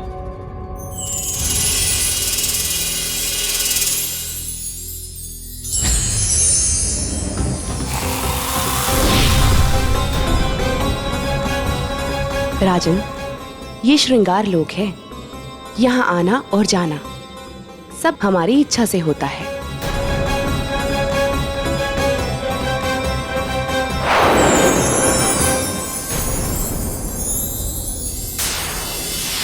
ये काम वासना का बाण है। ये आपके हृदय से आपके धर्म और चरित्र के कवच को समाप्त कर देगा और इसके बाद आप हमसे बेहिचक प्रेम कर सकेंगे।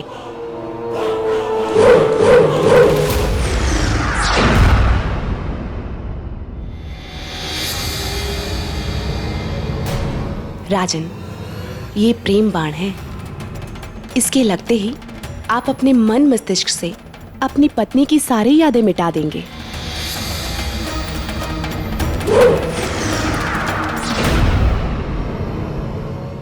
राजन, ये सम्मोहन बाण है। इसके लगते ही आप अपने राज्य, अपनी पत्नी, अपना प्रेम और अपना चरित्र सब भूल जाएंगे और आपको याद रहेगी तो केवल प्रियंवदा।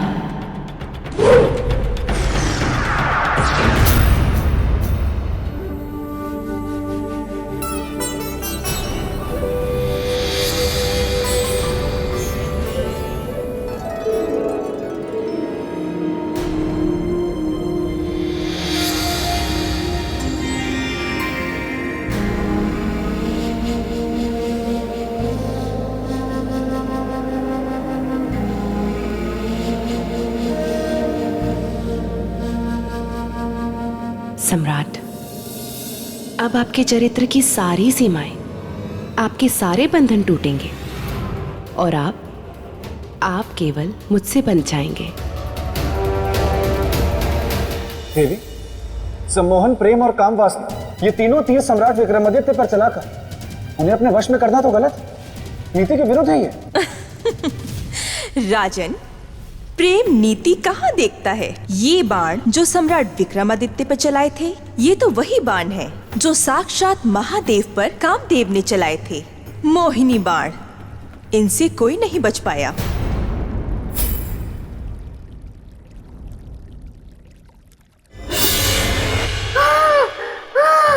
देवी की जय हो। देवी आप अनुमति दे तो आगे की कथा मैं सुना दूं? ठीक है, सुनाइए। धन्यवाद देवी। हाँ तो राजन, हुआ यूं कि एक बार मेरे मित्र विक्रमादित्य जब सो रहे थे तो उनकी नाक पर आकर एक मक्खी बैठ गई। बेताल, क्षमा देवी क्षमा, मैं भावनाओं में बह गया, इसीलिए ये कह गया। अब नहीं कहूंगा। हाँ तो राजन, प्रियंवदा अपने छल में सफल हो गई। उसने सारे तीर मेरे मित्र पर चला दिए और ऐसा लगा कि उन तीरों का असर मेरे मित्र पर हो गया है।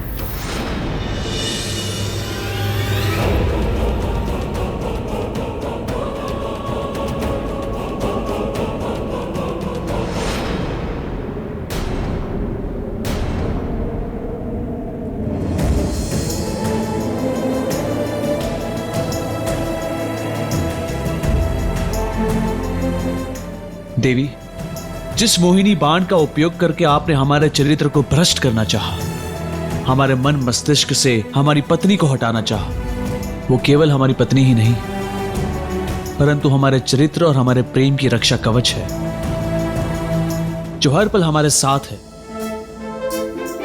अगर आपको यकीन नहीं आता तो अपनी दृष्टि घुमाएं और देख लीजिए।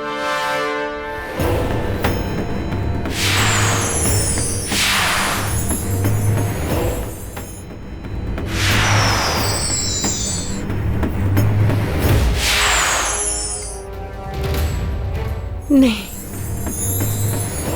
ये नहीं हो सकता। किंतु यही सत्य है देवी, और सत्य को झुठलाए मत। कृपा करके हमें पृथ्वीलोक का मार्ग बता दीजिए। अब मैं आपको रोकूंगी नहीं, चले जाइए, मार्ग सामने है।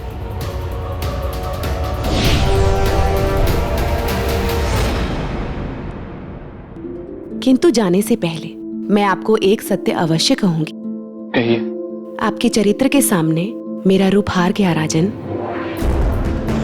जाइए, चले जाइए।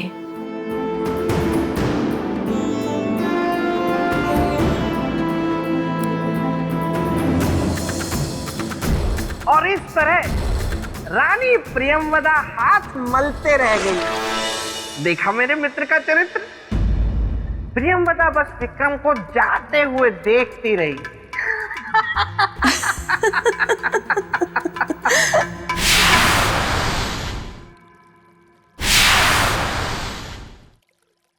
रूप की रानी प्रियंवदा और इतनी विवश। अब यही तो विडंबना थी राजन। देखिए ना, ये है कामदेव के 3 अपराजित तीर, श्रृंगार, प्रेम और काम, जो सम्राट विक्रमादित्य के महान चरित्र के आगे पराजित हो गए। और रानी प्रियंवदा परेशान। नहीं देवी, मैं नहीं मानता इस बात को। यही तो समस्या है ना राजा, आप कुछ मानते ही नहीं। अगर आप मान गए होते तो आज यहाँ ना होते, बल्कि अपने राजमहल में आराम कर रहे होते। तो राजन अब बताइए, आप क्यों नहीं मानते ये? जब किसी प्रेमिका का प्रेम, श्रृंगार और सुंदरता तीनों हारते हैं, तब वो एक चोट खाई नागिन बन जाते हैं और बदले के मार्ग को चुनते हैं, फल को अपना अस्त्र बनाते हैं। क्योंकि कोई भी स्त्री अपने व्यक्तित्व और अस्तित्व को अनदेखा होते हुए नहीं देख सकती है देवी। मतलब रूप की रानी प्रियंवदा ने सम्राट विक्रमादित्य के साथ छल किया होगा। बिल्कुल ऐसा ही किया रानी प्रियंवदा ने। अवसर पाकर वो सम्राट विक्रमादित्य की अनुपस्थिति में उज्जैनी जा पहुंची। तो ये है चक्रवर्ती सम्राट विक्रमादित्य के धर्म, न्याय और चरित्र की नगरी उज्जैनी, जहां उनके धर्म और चरित्र की गूंज सदा गूंजती रहती है। किंतु विक्रमादित्य, मैं तुम्हारी इसी नगरी उज्जैनी में तुम्हारे पाक साफ दामन पर दाग लगाऊंगी और लोगों को बताऊंगी कि तुम क्या हो। देवी, मैं जिज्ञासु हूं ये जानने के लिए कि आगे क्या हुआ। उस प्रियंवदा ने ऐसा रूप धरा कि उस रूप की रोशनी ने सब कुछ हला।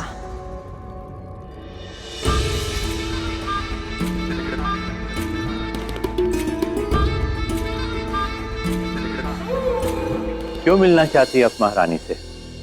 प्रयोजन क्या है मिलने का? ये बात केवल हम महारानी से कहेंगे, किसी अन्य से नहीं। तब तो आप महारानी जी से नहीं मिल सकती है। ये एक सन्यासिनी का अपमान है और याद रखिएगा, इसका परिणाम आपको भुगतना पड़ेगा। अलग निरंजन।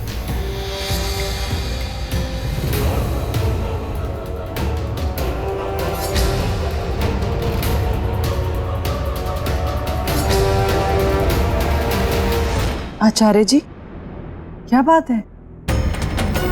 कि स्त्री बिना कारण बताए आपसे मिलना चाहती थी और परमात्मा की कृपा से आज हमारी ये इच्छा पूर्ण हुई। नहीं देवी, परमात्मा की परम कृपा तो हम पर हुई है, जो पूजा के तुरंत बाद हमें आप जैसी सन्यासिनी के दर्शन हो गए। अलग निरंजन। कल्याण, महारानी हमें आपसे कुछ बात करनी। जी कहिए। सबके सामने नहीं, एकांत में। जी अवश्य, साथ आइए।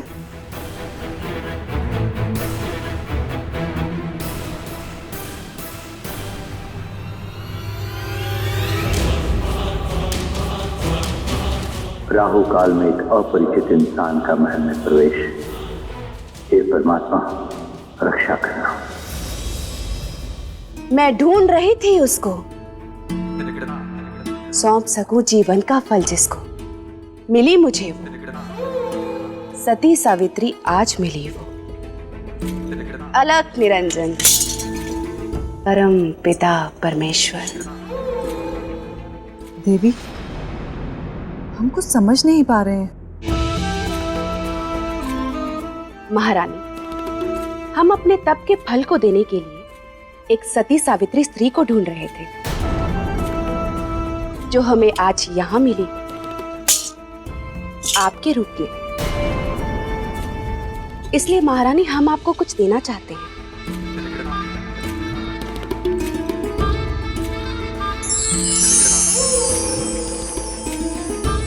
महारानी, हमारे तप के इस फल को ग्रहण कीजिए। इससे आपकी सुंदरता कभी कम नहीं होगी और आपके यौवन पर बुढ़ापे की छाया कभी नहीं पड़ेगी। लीजिए। ये तो हमारा सौभाग्य है कि आपने हमें इस योग्य समझा, किंतु क्षमा कीजिएगा, हम आपके इस तप के फल को स्वीकार नहीं कर सकते। क्या कहा? स्वीकार नहीं कर सकते? जी। इस ना का अर्थ जानती हो मूर्ख? एक साध्वी के निरादर के साथ साथ उसके जीवन और उसके तप को भी व्यर्थ करना, और हम ऐसा नहीं होने देंगे। आपको हमारे तप का फल लेना ही होगा। लीजिए।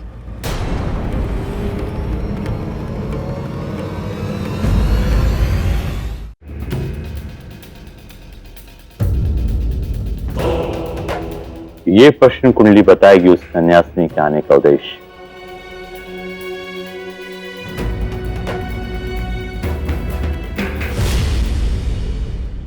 ये क्या छल की रचना है? उसके आने का उद्देश्य अनर्थ, घोर अनर्थ।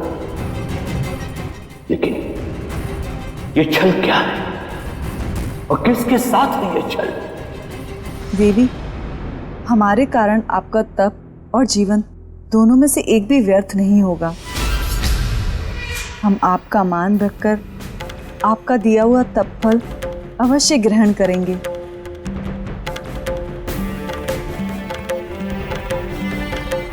क्या बात है देवी, आपकी आंखों में आंसू? कुछ नहीं। कुछ तो है, बताइए ना। हमने भी तो आपकी बात मानी, तो क्या आप हमारी बात नहीं मानेंगी? कहना शोभा नहीं देगा और हम आपकी दृष्टि में गिर जाए। कभी नहीं। आप हमारे लिए आदरणीय हैं, निसंकोच कहिए। आज आपके रूप और सौंदर्य को देखकर हमारे मन में एक भावना जागी। कुछ पल के लिए ही सही, मुझ में भी आपसी रूपवती बनने का मोह जाग गया। कृपया कुछ पल के लिए आप अपना सौंदर्य मुझे देंगी? किंतु ये कैसे संभव हो सकता है देवी? सुंदरता तो ईश्वरीय देन है। नहीं महारानी, योग बल से कुछ भी संभव है, यदि आप अनुमति दें तो। यदि ये संभव है तो अनुमति है देवी। जब आपने अपने जीवन भर के तप के फल को हमें सौंप दिया, तो क्या हम कुछ पल के लिए अपना रूप, अपना सौंदर्य आपको नहीं दे सकते? सहर्ष लीजिए।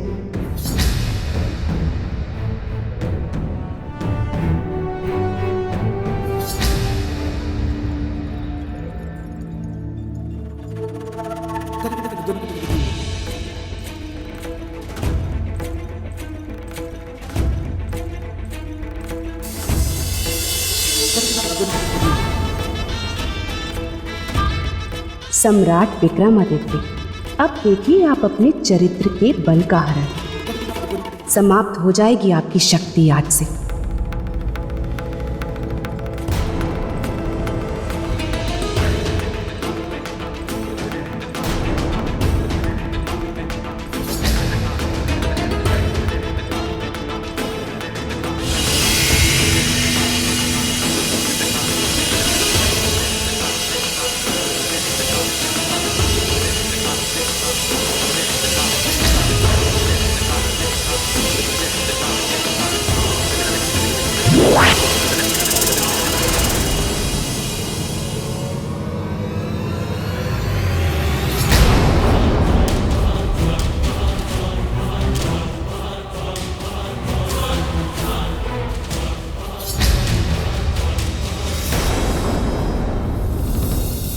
वीरामीर जी, क्या बात है?